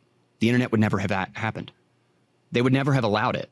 It would have just been roped into the cable structure, and they'd be running whatever extremely limited two-way communication they allowed, and they would have called it innovation. They would have said it'd been great.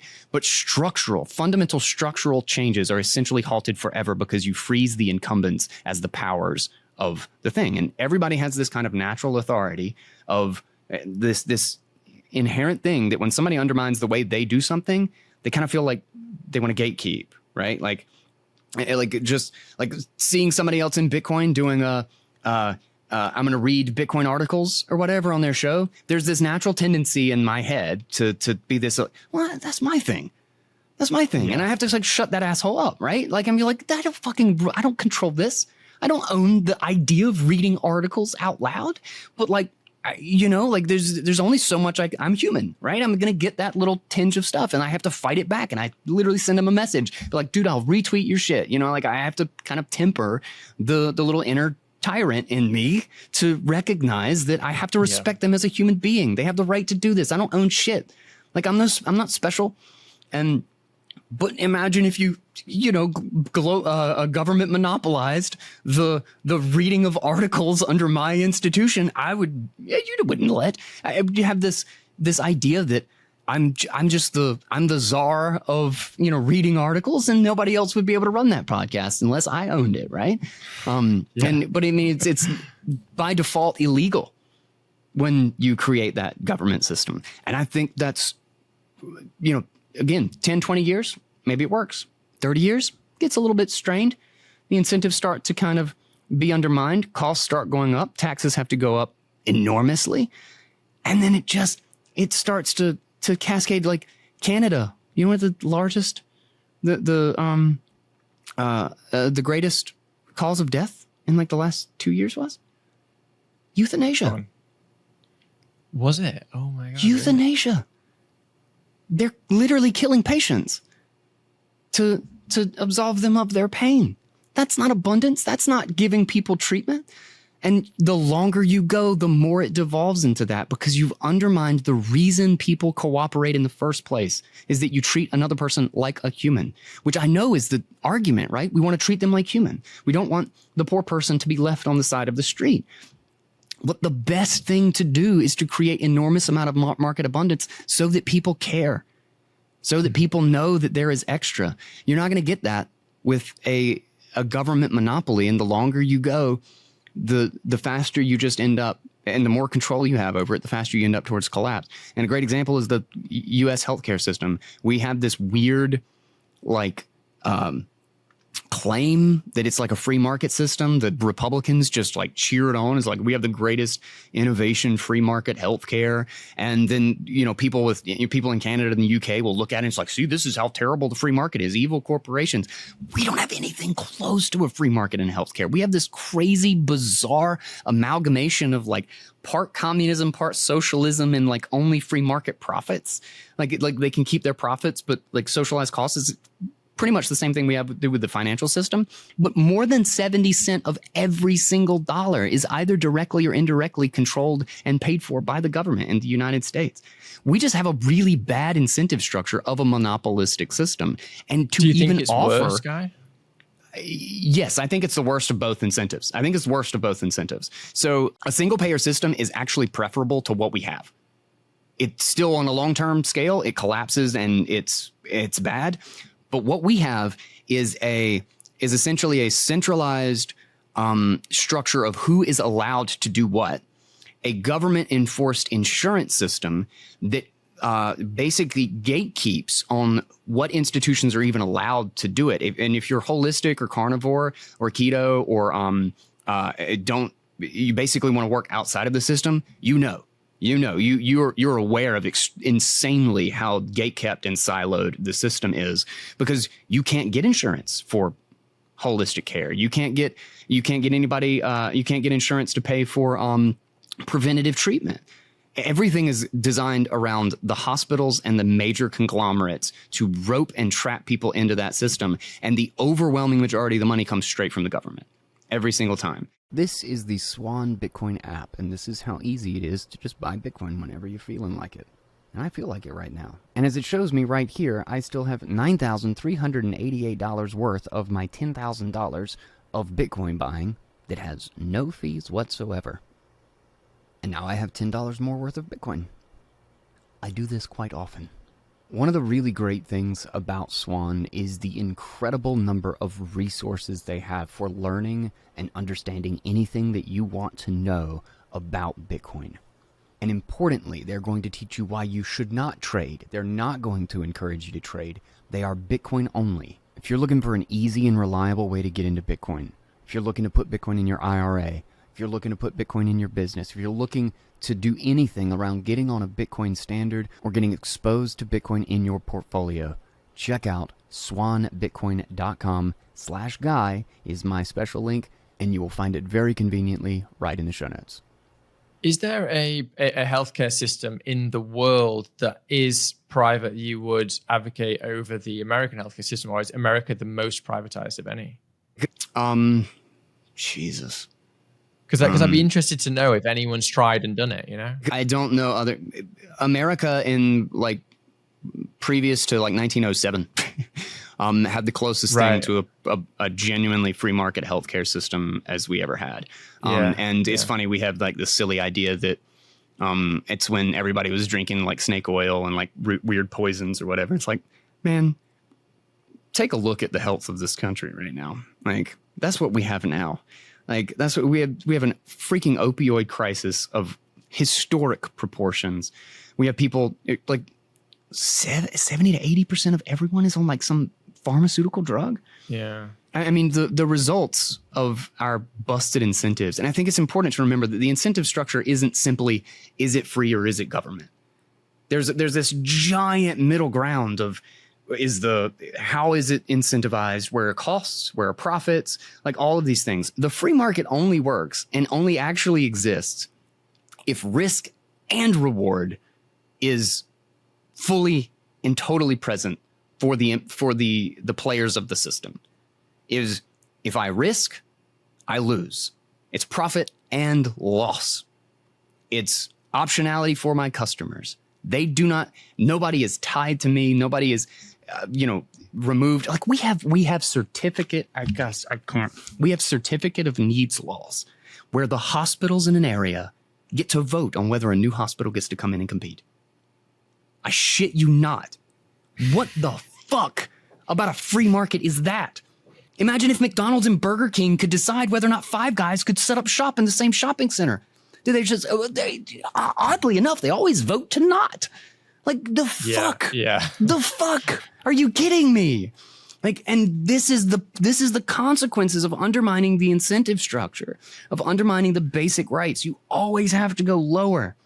And I get the goal. And please, Jesus, don't think that I want everyone to have healthcare. That's exactly what I want. But I don't want to be disillusioned and think that we can just hand wave it away and put a gun into somebody's hand and say, now everyone has healthcare.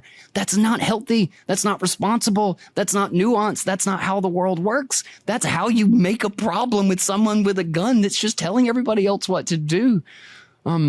And they're going to make it look like it works for long enough. And maybe they even have good intentions at the beginning. If you put me in charge of it, I would have good intentions. Everybody wants to be king. Everybody wants to fix society.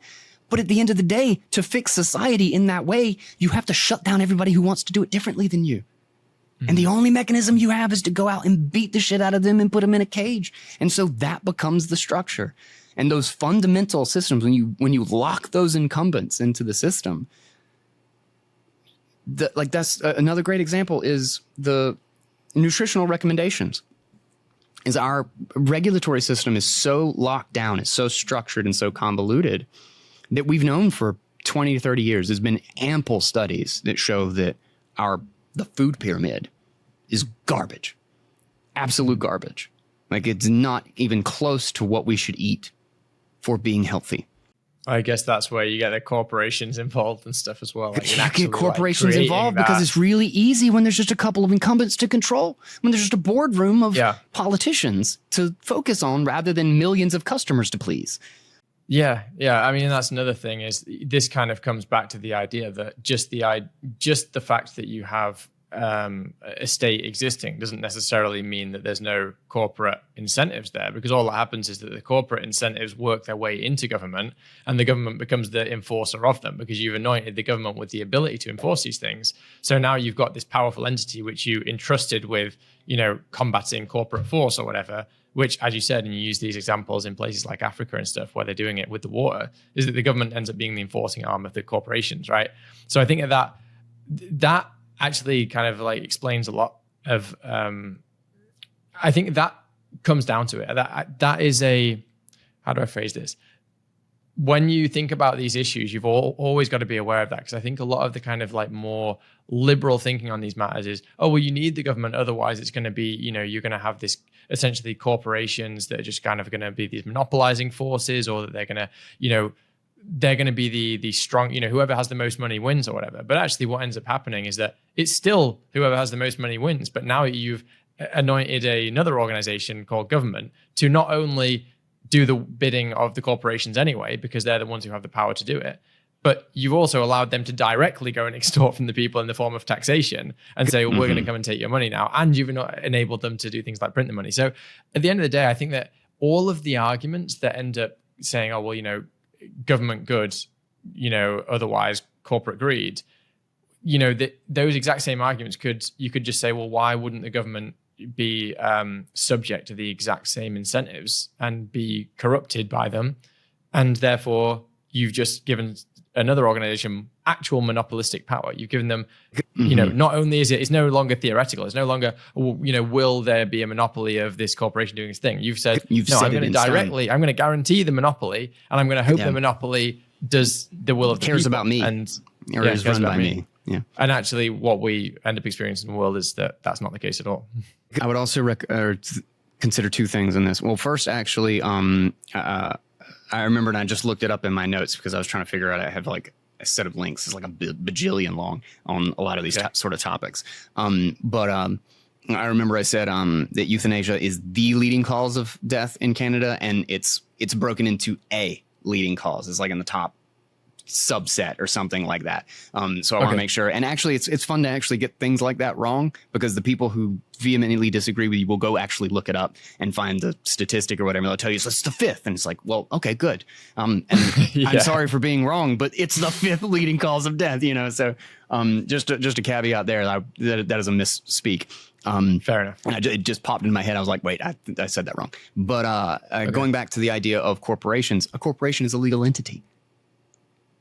A corporation, in the exceptions that it is provided in the law, and the idea that the corporation itself is treated like a human, is treated like a person, is a construction of government.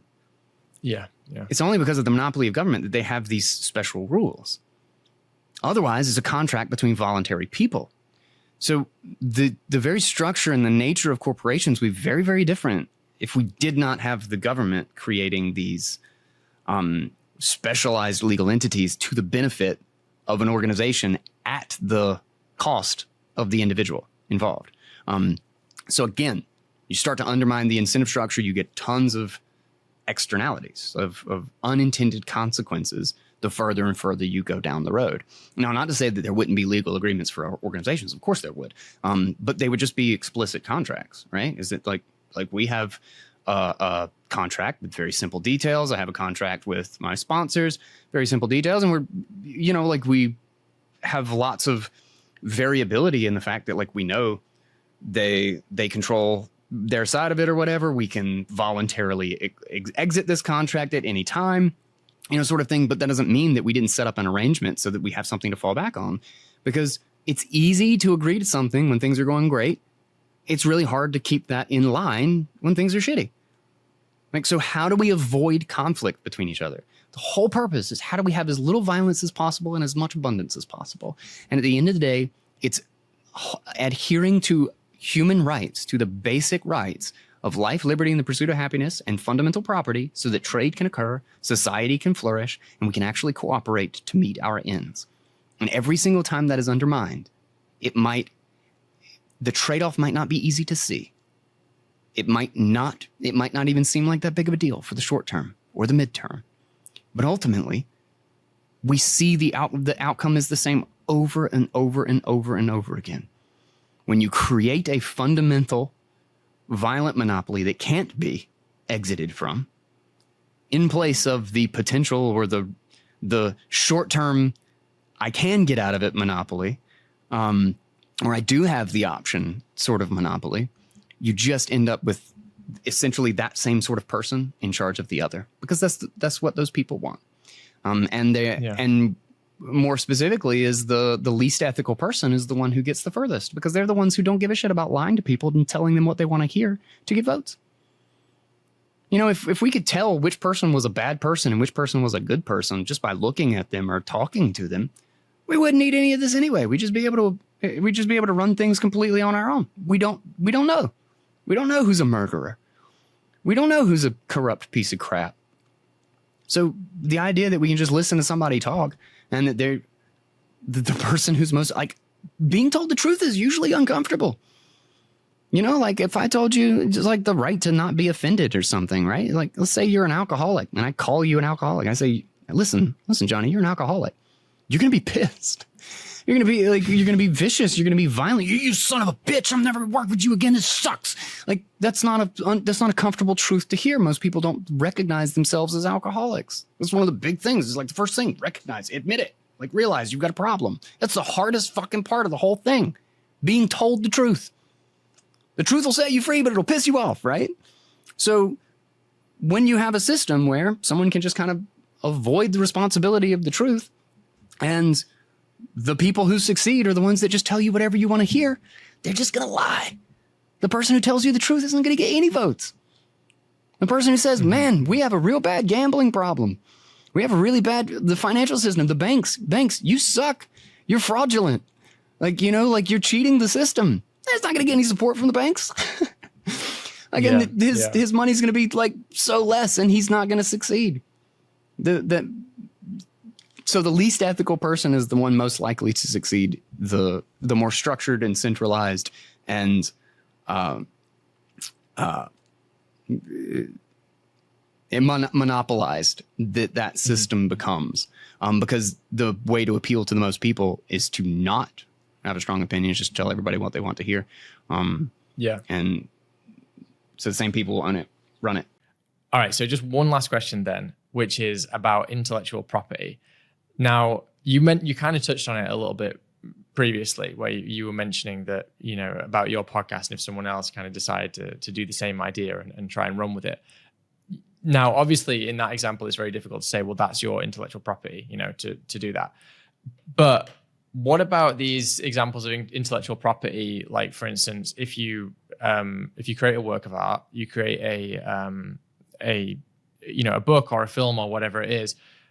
Like, do you believe that you can actually claim it if someone else decides to replicate it? Because I know that there is kind of like mixed thought on this, on whether you can actually claim something, and especially not even necessarily a book or a film. Let's go even further on that. Let's say an idea. So let's say an idea such as I want to like patents, for instance, right? Like you're patenting a technology and you say, well, I'm going to be the only one who does it and no one else can make it. Because patents, to me, they're almost like, it's almost like having a built-in monopoly there. You're saying, I'm patenting this idea, I have access. So what do you think about patents and IP and all of that kind of stuff in relation to libertarian ideas?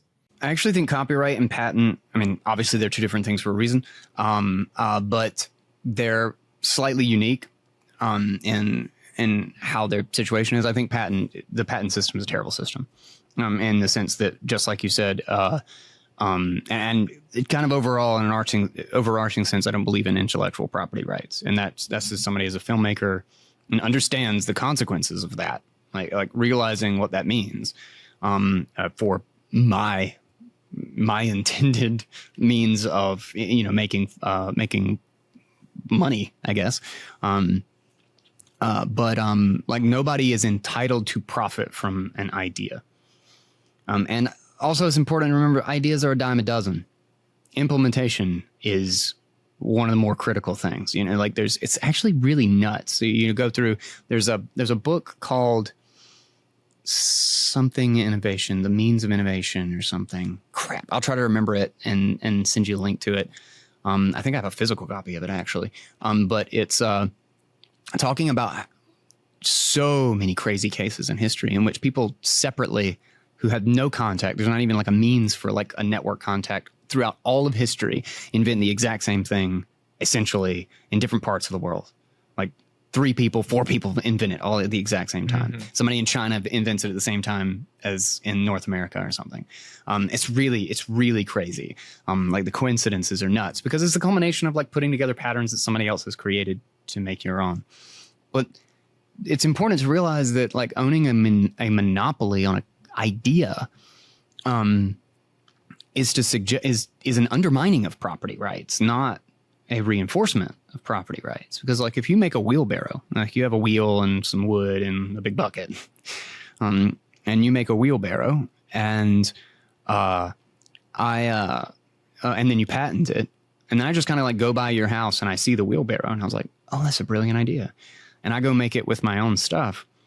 Well, then again, it's the idea that like not only do I own myself, but I own part of you, like which is such a contradiction of the very concept that like how do I own myself and you when you don't even own yourself? Is the idea of the patent here is that you own the idea so completely, even though I have it in my head, which you don't even know. I think this is completely invisible to you. I take it to my house and I can make my own stuff, that you would send armed men to my house and destroy my wheelbarrow.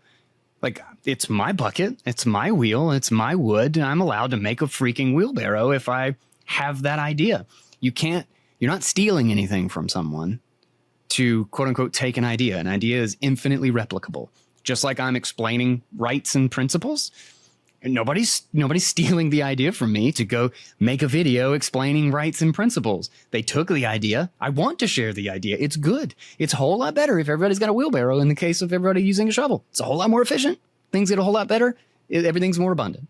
But then just to kind of push it to its extreme, then what about if someone's idea is, I have this idea for a novel and I've written it down and I've put it all in this book, and then you go to the library or you go to that person's house or whatever happens and you say, oh, cool, this is great. I'm going to write down word for word every single page of this book. Yeah. So copyright, yeah, I guess like copyright, how do you deal with that? Is copyright a legitimate concept? It's important to remember, one, that actually there's a couple of different caveats here. One is that what has been quote unquote taken from me is my perceived acknowledgement, reputation, and profit from the book. And it is work that I have done, time that has taken, and energy that is taken from me that someone else has quote unquote stolen or taken for their own use and then are selling. But the big thing is that it's not a form of stealing from me, more so than it is a form of fraud on their point. They're lying to the customer that they wrote the story. Right. They're lying to whoever is making money off of them, their contractor or their publisher. They've been defrauded. So that is wrong, but it's still not on me to be able to go steal from them any money that they made off of it. What my obligation is as the content creator, again, we're talking about the limits of violence. I have every right to protect that information as much as I can. So think about it in the context of Bitcoin keys. If I don't protect my seed, there's nothing I can do. Your book is your seed phrase. And we have every right to, and the thing is, particularly in like kind of a consumer situation in the markets that we have come where content is directly monetized, like it's its own industry, so to speak. Whereas, 200 years ago, it was only live performance, right? There was no, you couldn't fake that, right? Like I couldn't, nobody can like steal your music if they don't know how to sing and play the guitar or whatever it is, like you would go and you would see it in live performance is the only way that you actually make capital off of it. It's a whole lot different now because of technology. So it's a different situation. However, we also have this, and I think it's completely outdated as well. Like it's kind of, it exists in a technological world between the physical and the kind of purely digital open market where we've kind of commoditized the media. And I think what happens is that when we can no longer control the communication rails, because that's what happens is that you commoditize the media and then the control of the structure and the provision of the physical content of the CD, of the album or whatever is really easy to maintain. So we set up these structures that don't actually work in the internet where you can't make that control anymore. Like BitTorrent, file sharing, all that stuff has really fucked the whole thing. Like the technological reality isn't there anymore for that model. And I think we go back to the patron system. It wasn't about like, oh, I'm going to make money off of this book per se. and I'm going to sell exactly this many copies. It was about people loving great content and funding or being a patron to a great artist to keep creating content. Like they can't fake the sequel, you know, like they need me for the sequel because I'm the one who wrote the story. I'm the one with the ideas. I'm the one who understands the character, right? They just copied it. So there's three things that I think would naturally arise. One is the punishment, the social and reputational punishment, and the network punishment of people who commit the fraud, who steal the books, who steal the ideas or whatever. And the better we have communication that can't be controlled, the better that social punishment is administered, so to speak. So it's when specifically someone has control over how you get content that leads itself to the most complete fraud in this sense, the most complete cheating of taking somebody else's work and being the one perceived as the author or the publisher that owns it, even though you aren't. So the greater the voice we can give to the smaller the group or organization or person, then the better the pushback against that is. Two is the huge market potential here. That is the whole point of, changing the structure of these things, is how do you protect it? How do you make sure that the person who actually owns it or actually wrote the novel is the one that gets the credit for actually writing the novel?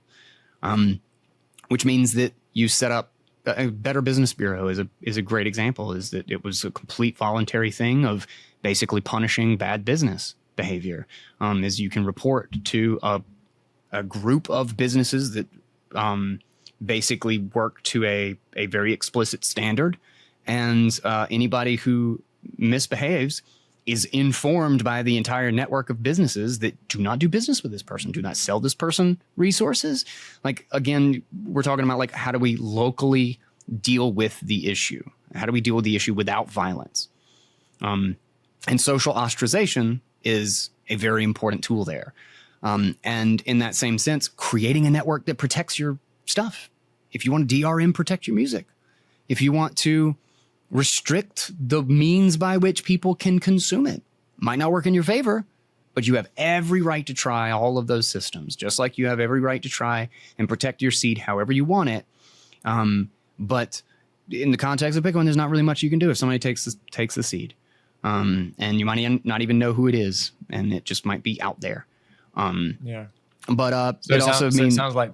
Yeah, go ahead. Sorry. Yeah, go ahead, finish. And I think there was a third thing and I forgot. Oh no, it was the patron. It was the patron thing. It was, right. During the 1800s or whatever, the system was just fundamentally different. And I think we have to go back there because it's really kind of a transitional period in which that worked. Like, it's going to be people interacting with the artist. And this is actually great too, though, is that there are so many middlemen. The artists get screwed in the whole architecture of everything. It's the record labels, it's the lawyers, it's the contracts and the corporations. Those are the people that whole system, and the distributors and the marketers and everything, they make the money. The artist is almost universally the one that gets screwed. And people don't even know who the artist is a lot of the time. Like the number of people who work, like, are important in like some sort of film project or whatever and get zero recognition. It's crazy. It really is. I mean, like Backstreet Boys, they don't even own their music. Like they can't perform it without like the record label getting the money or whatever. I think we're overdue for a huge structural shift in understanding, because the technology just is different. The landscape is different.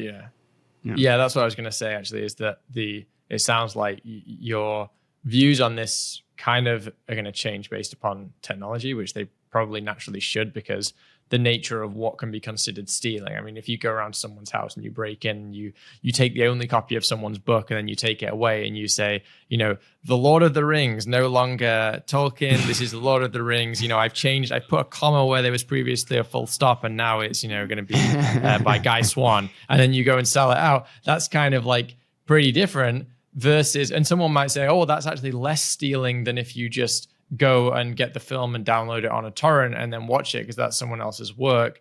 But you might just say, well, the nature of technology changes. You've not actually, you've not actually violated necessarily. You've not gone into their property and stolen something from them. You've taken a digital file which is available, which is information. This thing is now, it's no longer a physical thing which you have to take. It's now an information. It's now able to be kind of like universally shared. So our approach to it should change. I think that whereas as we were talking about like libertarian philosophy and stuff, there's much more kind of like these grounded principles. I think that things like IP and things like copyright and stuff, they naturally are going to change because the nature of the action itself and whether it can be considered stealing, because you're having a different interaction with the property itself. So those things are going to change with technology, right? Yeah. And it's also important to remember that a lot of these things are like things that we imagine we can control, don't actually work in practice. Like copyright is generally enforced by the big guy against the little guy, not the opposite. And the same thing with patents is that, and again, going back to the idea that like you can protect it. If you have an idea that you think is novel enough, well, then implement, sell the thing, and do everything you can. Like Coke does, like nobody has that recipe. Like they've guarded that thing. Like, I mean, Pepsi tastes the same, but they have guarded that thing like a diamond hands for a century or whatever the hell it is. You have that right. I mean, spoiler alert, it's sugar. Yes. It's just liquefied sugar. That's it. And they have the marketing, right? Is that like, even if somebody has the exact recipe, they're like, it's not Coke. It's not Coke. Yeah, that's true. We have the golden recipe. Too, we have the secret thing, right? It's like, is it that secret? But that's kind of what I mean, and so you have the ability, but it's Amazon that screws everybody. People will like post something on Amazon and get like really, really successful, and then they make a at scale essentially copy of the exact same thing, and this is in spite of the patent laws. The patent laws don't protect. They're just almost any monopoly. Doesn't matter what you do. As sad as it is the reality is that the bigger, more centralized monopoly you have, it just protects the big centralized companies and You've actually that's just spawned a thought. This might be, this is one of those thoughts where I've just thought of it on the spot, so it might fall down in an instant at the slightest scrutiny. But we'll see. think about this. Like when you have these companies like Instagram, and you have these companies like TikTok or whoever it is, they all say you upload something to their platform, and they're like, oh, you uploaded it to our platform. Read the terms and conditions. That you uploaded it here, and therefore we own it. So, but these same people, hate it when you download digital files. They're like, you download digital files, Warner or whatever, Warner Music. They hate it. You're gonna they'll take your rights, but then you can't take theirs. Yeah, then they're like, what are you doing? Why are you downloading this thing? But then you could just say, well, you put it in a digital format. You use a universal form of communication. You chose to take this song, and rather than playing it live to me, and rather than busking to me, where you're there, the artist there with the guitar, you put it into a digital form. You put it into a language which is universal. Like anyone can read this language. Computers can read this language. Languages are open source. So as soon as you did that, you made it public domain. You actually made it like by that very nature, you cannot patent basically the sharing of digital information. If you didn't want that to happen, you should have never put it. You should have never put it on the internet at all. You should have never recorded it digitally. Just busk it in front of me. So you could use that argument. You could basically say, well, digital files, that's an open source, that's public property, in the same way as when I upload something to Instagram, it becomes Instagram's property. You could definitely make that case, I think. But again, I'm shooting from the hip on that thought. I'm not sure whether it's necessarily. It's an interesting frame for it. But you think about it too, is that one of the reasons, like we'd actually pay a lot of attention to terms and conditions if we weren't kind of throwing off that responsibility to like government, to being like, oh, well, like the patents, like, we just kind of absolve ourselves from having to worry about that.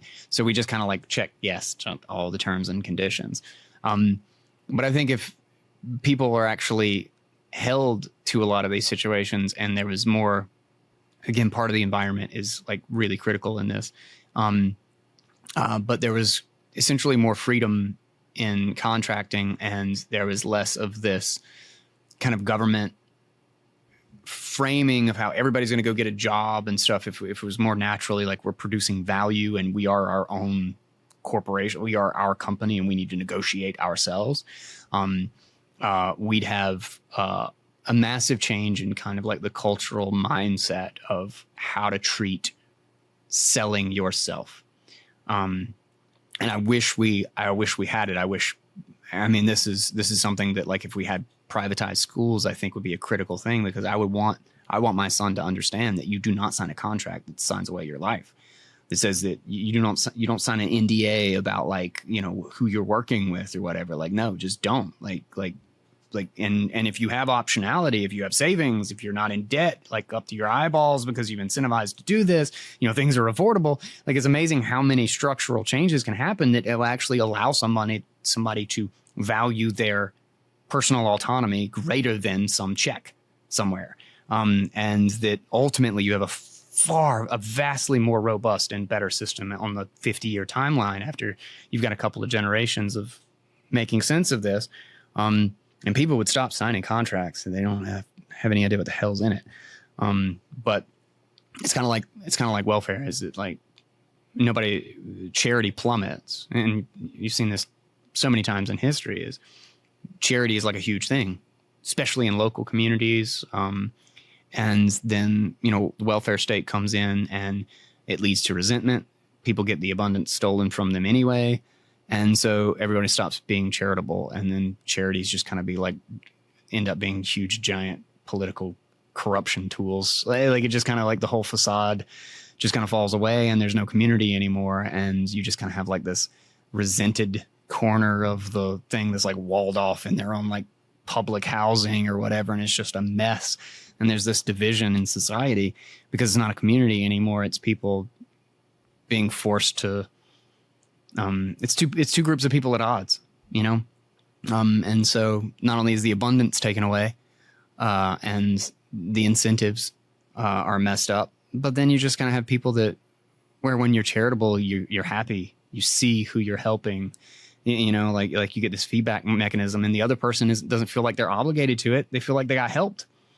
Like, they're not entitled, you know, like when somebody gives you $10, you're thankful. You're like, yes. But then if the government's giving you $20 of somebody else's money and telling you this person owes it to you, you hate the person that you actually got the money from. You know, you feel like those stupid assholes have too much and they should give it to me. It's just like, it just messes with how we think about each other and how we relate to each other in so many different ways. So anyway. Yeah. I want to just try to kind of, round up on that section, because like there's one more thing I want to kind of like ask you about, which relates to this, and then we can wrap up, because I know we've been going for quite a long time. But I just want to like share my thoughts as you were speaking then on how I would just kind of wrap this up, because I think a lot of the questions, because there's still a lot of questions left, and I apologize to the people who have asked me who have given me these questions to ask, and I haven't got to them. But and I'm sorry if I totally just kind of went on a ranty mess, and I hope nobody holds it against me. No, but the thing is, Guy, I think that actually what it comes down to is that there's a principle behind all of the answers, which everything seems to be steering towards. So I want to just try and highlight that and kind of like just put that out there, because I think that it's at the root of everything. So all of these questions, you can kind of come back to the same root, and that would be, and obviously like I'll give you the opportunity to share your kind of like rounding thoughts on this as well. But that would be for me that at the end of the day, all of these things that we're talking about, all of these questions, like, you know, how are we going to get affordable healthcare? How are you going to get access to clean water? How are you going to get this, that, or the other? You know, how are we going to pay for whatever the thing is that people need? How are we going to have a better society? Or is society going to be better? Is society going to be, you know, for instance, are we going to have an overall better health if we have a public healthcare system versus a private healthcare system? All of these questions are somewhat irrelevant, because at the root of it, you just say, is violence required as a means to your end? And if it is, even if the end ultimately is, oh, well, we've all got better healthcare now. If there's violence at the root of it, if there is at the root of it, you're saying, well, no, a government's got to go and put a gun to people's head and force people to pay into a tax bucket to then provide the healthcare, etc. If that is at the root of it, then you say, well, you're initiating force. You are initiating force to bring about the means. Your means might be great. Your views, these things you want in the world might be great. But if they're being brought about by violent means, which they inevitably are in the form of, you know, having government and taxation and all the rest of it, then you've undermined any end that you can possibly get, because you've just initiated force. So that would be like something that I just want to put out there for the questions that I didn't get to, as think about that as a possible, like, does your question, does that answer your question? Like, does it require force for whatever this thing is that you think will be better under a world of government, etc.? Like, is force required? And then just question whether that's moral. Like, you're initiating force to bring about something that you might want. So that would just be something that I would put out there to round it up. I just want to give you the opportunity to round it up as well. And then I got one more question for you, which is a bit tangential, and then we can wrap up. Gotcha. Okay. Yeah, I would say that's a pretty good foundation, and that's what kind of led me to my conclusions on like drug laws and a lot of these things, which is funny. Like 15 years ago, you would have considered me like crazy liberal in a lot of my views, anti-authoritarian, drugs, gay, like none of that. Like, and that's a great example too, because as soon as you start creating these structures, like hiding the threat of violence behind 20 intermediate steps might make us feel better about it because we don't have to see it. But it doesn't do a single thing to remove the fact that this is both an implied and kind of explicit enforcement mechanism underlying everything. So we start making laws about people not being able to smoke weed, about not being able to have gay sex, which is still prevalent all over the world, not being able to practice a certain religion, or not being able to be mean to somebody, which is a totally subjective, nonsensical thing. Like me calling you an alcoholic would be considered mean by you. You would be offended. You can't make a law about like not being offended. That's why free speech is so critical, because it's such a completely subjective thing that is completely different from any other person. I'm being nice. Like everybody else is being mean by saying, no, you're fine, you're healthy, it's totally responsible behavior. I'm the one that actually cares about you. That says, you're an alcoholic, dude, please get something better. I will help you. But I'm the one you're going to be mad at, not everybody else. And then not being able to address somebody by their preferred pronouns. Like this is actually becoming like a common thing in the UK. Like that's so dangerous, because you're not saying that like someone has the right to say I'm a woman, or like my name's Nancy instead of Guy. You're saying that someone else doesn't have the right to, you have to coerce someone else's speech. I mean, even the concept of pronouns is actually, it's a third party thing. Like I don't say like, hey, she, Jonny, like I don't use pronouns when I'm talking to you. I use pronouns when I'm talking about you to someone else, which means that it's a conversation that you're not even involved in. Oh, that's a good point. You're trying to control my speech. You're trying to control my speech when I'm not even there.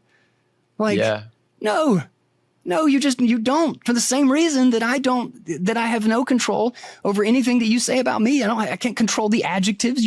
I can't force you to say that smart guy every single time you bring up my name. Those are my chosen adjectives, right? I'm smart and handsome. That is how I refer to you, Guy, just so you know. Good. Because I would be very, very pissed otherwise. So we're implicitly, and so the problem of pronouns, of doing this for pronouns, is exactly the same problem as doing it for gay sex, for being homosexual. It's saying that it is preferable, that on our hierarchy of things that we want in society, an analogy that I've used in the past is that if I go into a city and there's somebody sitting on a bench and they're smoking weed, is that I would prefer, even as someone who has smoked weed, I would rather that not be out in the open. I don't want my son to see that, like I want that to be known as like as a particularly unhealthy, at least, like a habit, despite the fact that I think everyone has the right to do that when they choose to. But to say that it's illegal is to suggest that it would be better if someone came up to them with a gun, chained their arms together, and threw them in a van and went and put them in a cage. Like, which do I want more of in society? I would take every damn person in the world smoking weed at the exact same time before I would want one person put in a fucking cement box and treated like a piece of shit. Like, to have their entire humanity and life stolen from them. To treat them as if they're just a bludgeon to my opinion. So we have to remember that ultimately that's the comparison. Like, do we want someone imprisoned for refusing to pay or refusing to devote their life to someone else, because it's also important to remember that in practice, it's the poor and the middle class that get stolen to pay for the poor. Like it's the poor that get the brunt of all the problem, especially when you're talking about deficits and printing money. The poor absolutely get screwed so hard. The rich don't get screwed. Inequality gets so much worse. Look at WTF happened in 1971. Tell me that the system of more welfare, of more printing, of more deficits, of more government programs, of more government control and regulation. Look at those charts. Look at those charts and tell me the result is better for the poor. No, they're the ones that get screwed because they don't have any political power. Of course, they're the ones that get screwed. They don't get access to the money printer. They don't get the financial instruments. They don't get to put their money in indexes. They eat the cost of all of it. The whole point is to try to make sure, because like you said it very early on, poverty is inevitable. There's, whether it's your station in life, whether it's your time, like it's the natural fluctuation of things. There's going to be somebody who's wealthy and there's going to be somebody who's poor. There's going to be somebody who's broken their leg and somebody who's a brilliant football player. Like that's reality. That's the universe.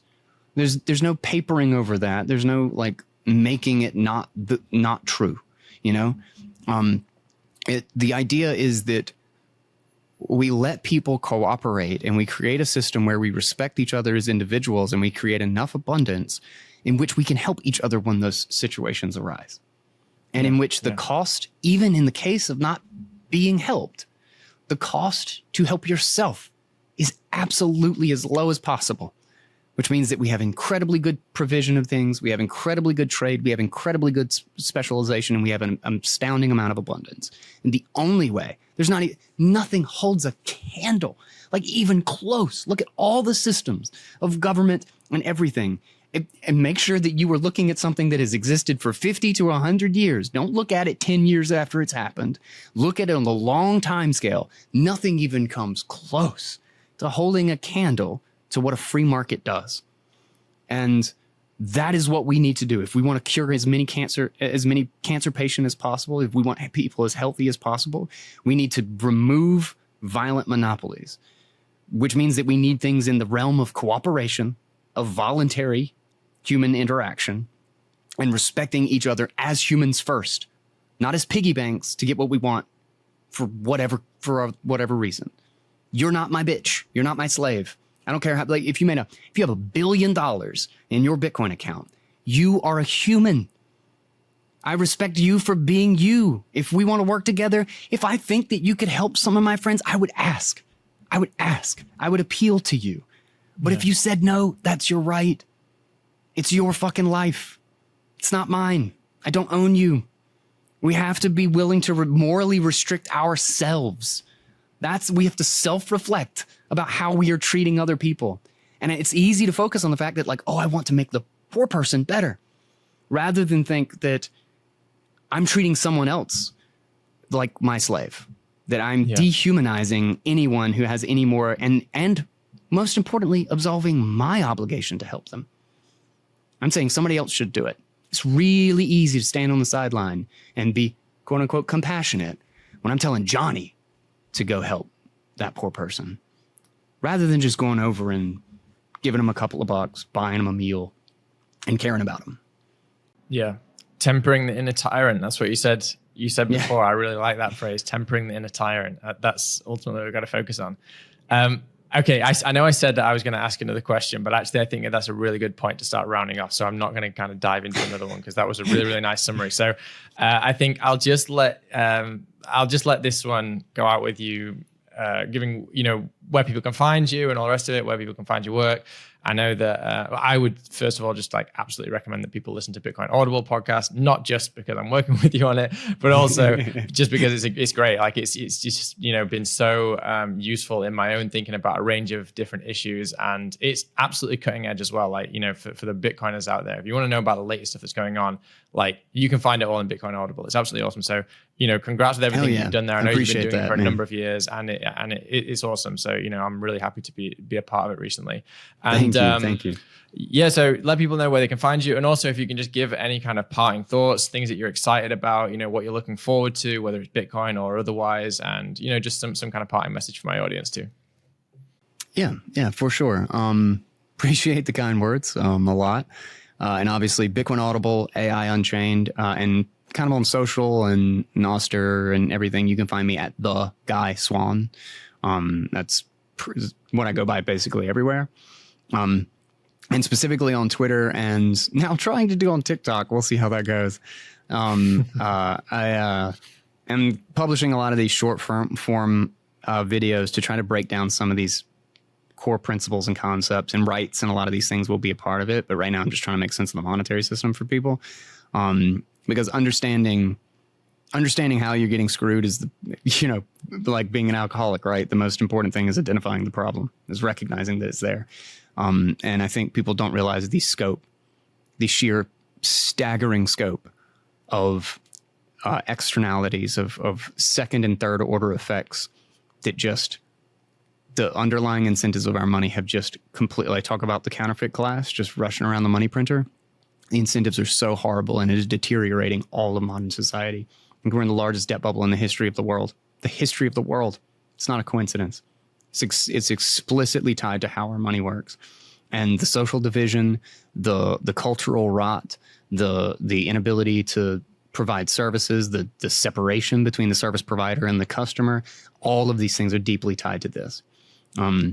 So understanding that is critical. And it's not an easy road. It's not a 2-minute explanation. It's a very, very lengthy reframing of how we think about things. So I do my best. So check those out. And maybe parting thoughts is that I don't want to feel like, I don't want to seem like I'm just like complaining about everything and thinking that the world is going to shit. Quite the opposite, actually, is that it looks like that on the surface. And one of the big things is that we're kind of going through an identity crisis because we're more connected than we've ever been. And so we're realizing that not everybody agrees with us. And that's not an easy thing to accept. There was this illusion of consensus in the 80s and 90s because, well, everybody's dumbass opinion wasn't available every 24 hours a day. But we're so deeply connected, I think we're realizing just how many miscommunications and lack of thought has gone into just kind of accepting the default way of things. And so we've kind of spidered into like 1,000 different ideologies and like ways of thinking about things. And it's created social division and all of this stuff. But ultimately, I think what's happening is actually really healthy. Typically the greatest stress arises when we're sorting things out. It's when things are stagnant and nothing is changing that it feels quote unquote comfortable. It's when changes that have needed to happen for a really, really long time are finally happening. That's when things get rough, and so fundamentally, and especially with Bitcoin, and I know this probably seems like esoteric and like crazy because Bitcoin is just internet points, like I know people think of it like an app on the phone, but it's a whole lot different. It's a whole lot deeper than that. It's deeper than TCP/IP, the nature of a communication protocol that's fundamentally changed the entire shape of the world. And I think Bitcoin is that as well. In an entirely new way. I think there's, fingers crossed, it is fundamentally changing the economics of violence in a huge, huge way. And ultimately, a fair system that doesn't know if you're gay, if you're black, if you're born in country A versus country B, what your pronouns are, whether you wear a dress or a suit, that does not know a fucking thing about you, does not know, cannot care, and is absolutely 100% fair and objective across the board with a clear, definable set of rules that cannot be altered and has no exceptions for anyone. It's the best thing that ever happened to the world. And an unfair system, I believe, is in the slow, arduous, messy process of being replaced with a fair one. And once we have to abide by those rules when we interact with other people, we have to recognize that If you have your keys in your head and I can't get your keys, your money is yours. It is. And you can walk anywhere in the world. You can go to any place in the world and you have that money, you have that wealth with you, is going to change that power dynamic in such a way that we have to respect each other a lot more than we have. And I think that is the technology in so many different ways is giving us freedoms and optionality that we've never had before. And even with the mess and the seeming breakdown that we are going through right now, I actually think things are going to get a lot better. It just, darkest before the dawn thing, right? Things are messy when we're changing. But I'm actually a ridiculous optimist. I actually think things are going to be great in 20 to 30 years. So anyway, that's that. Nice. I'm right there with you, Guy. Thanks so much. Yeah, man. Appreciate it.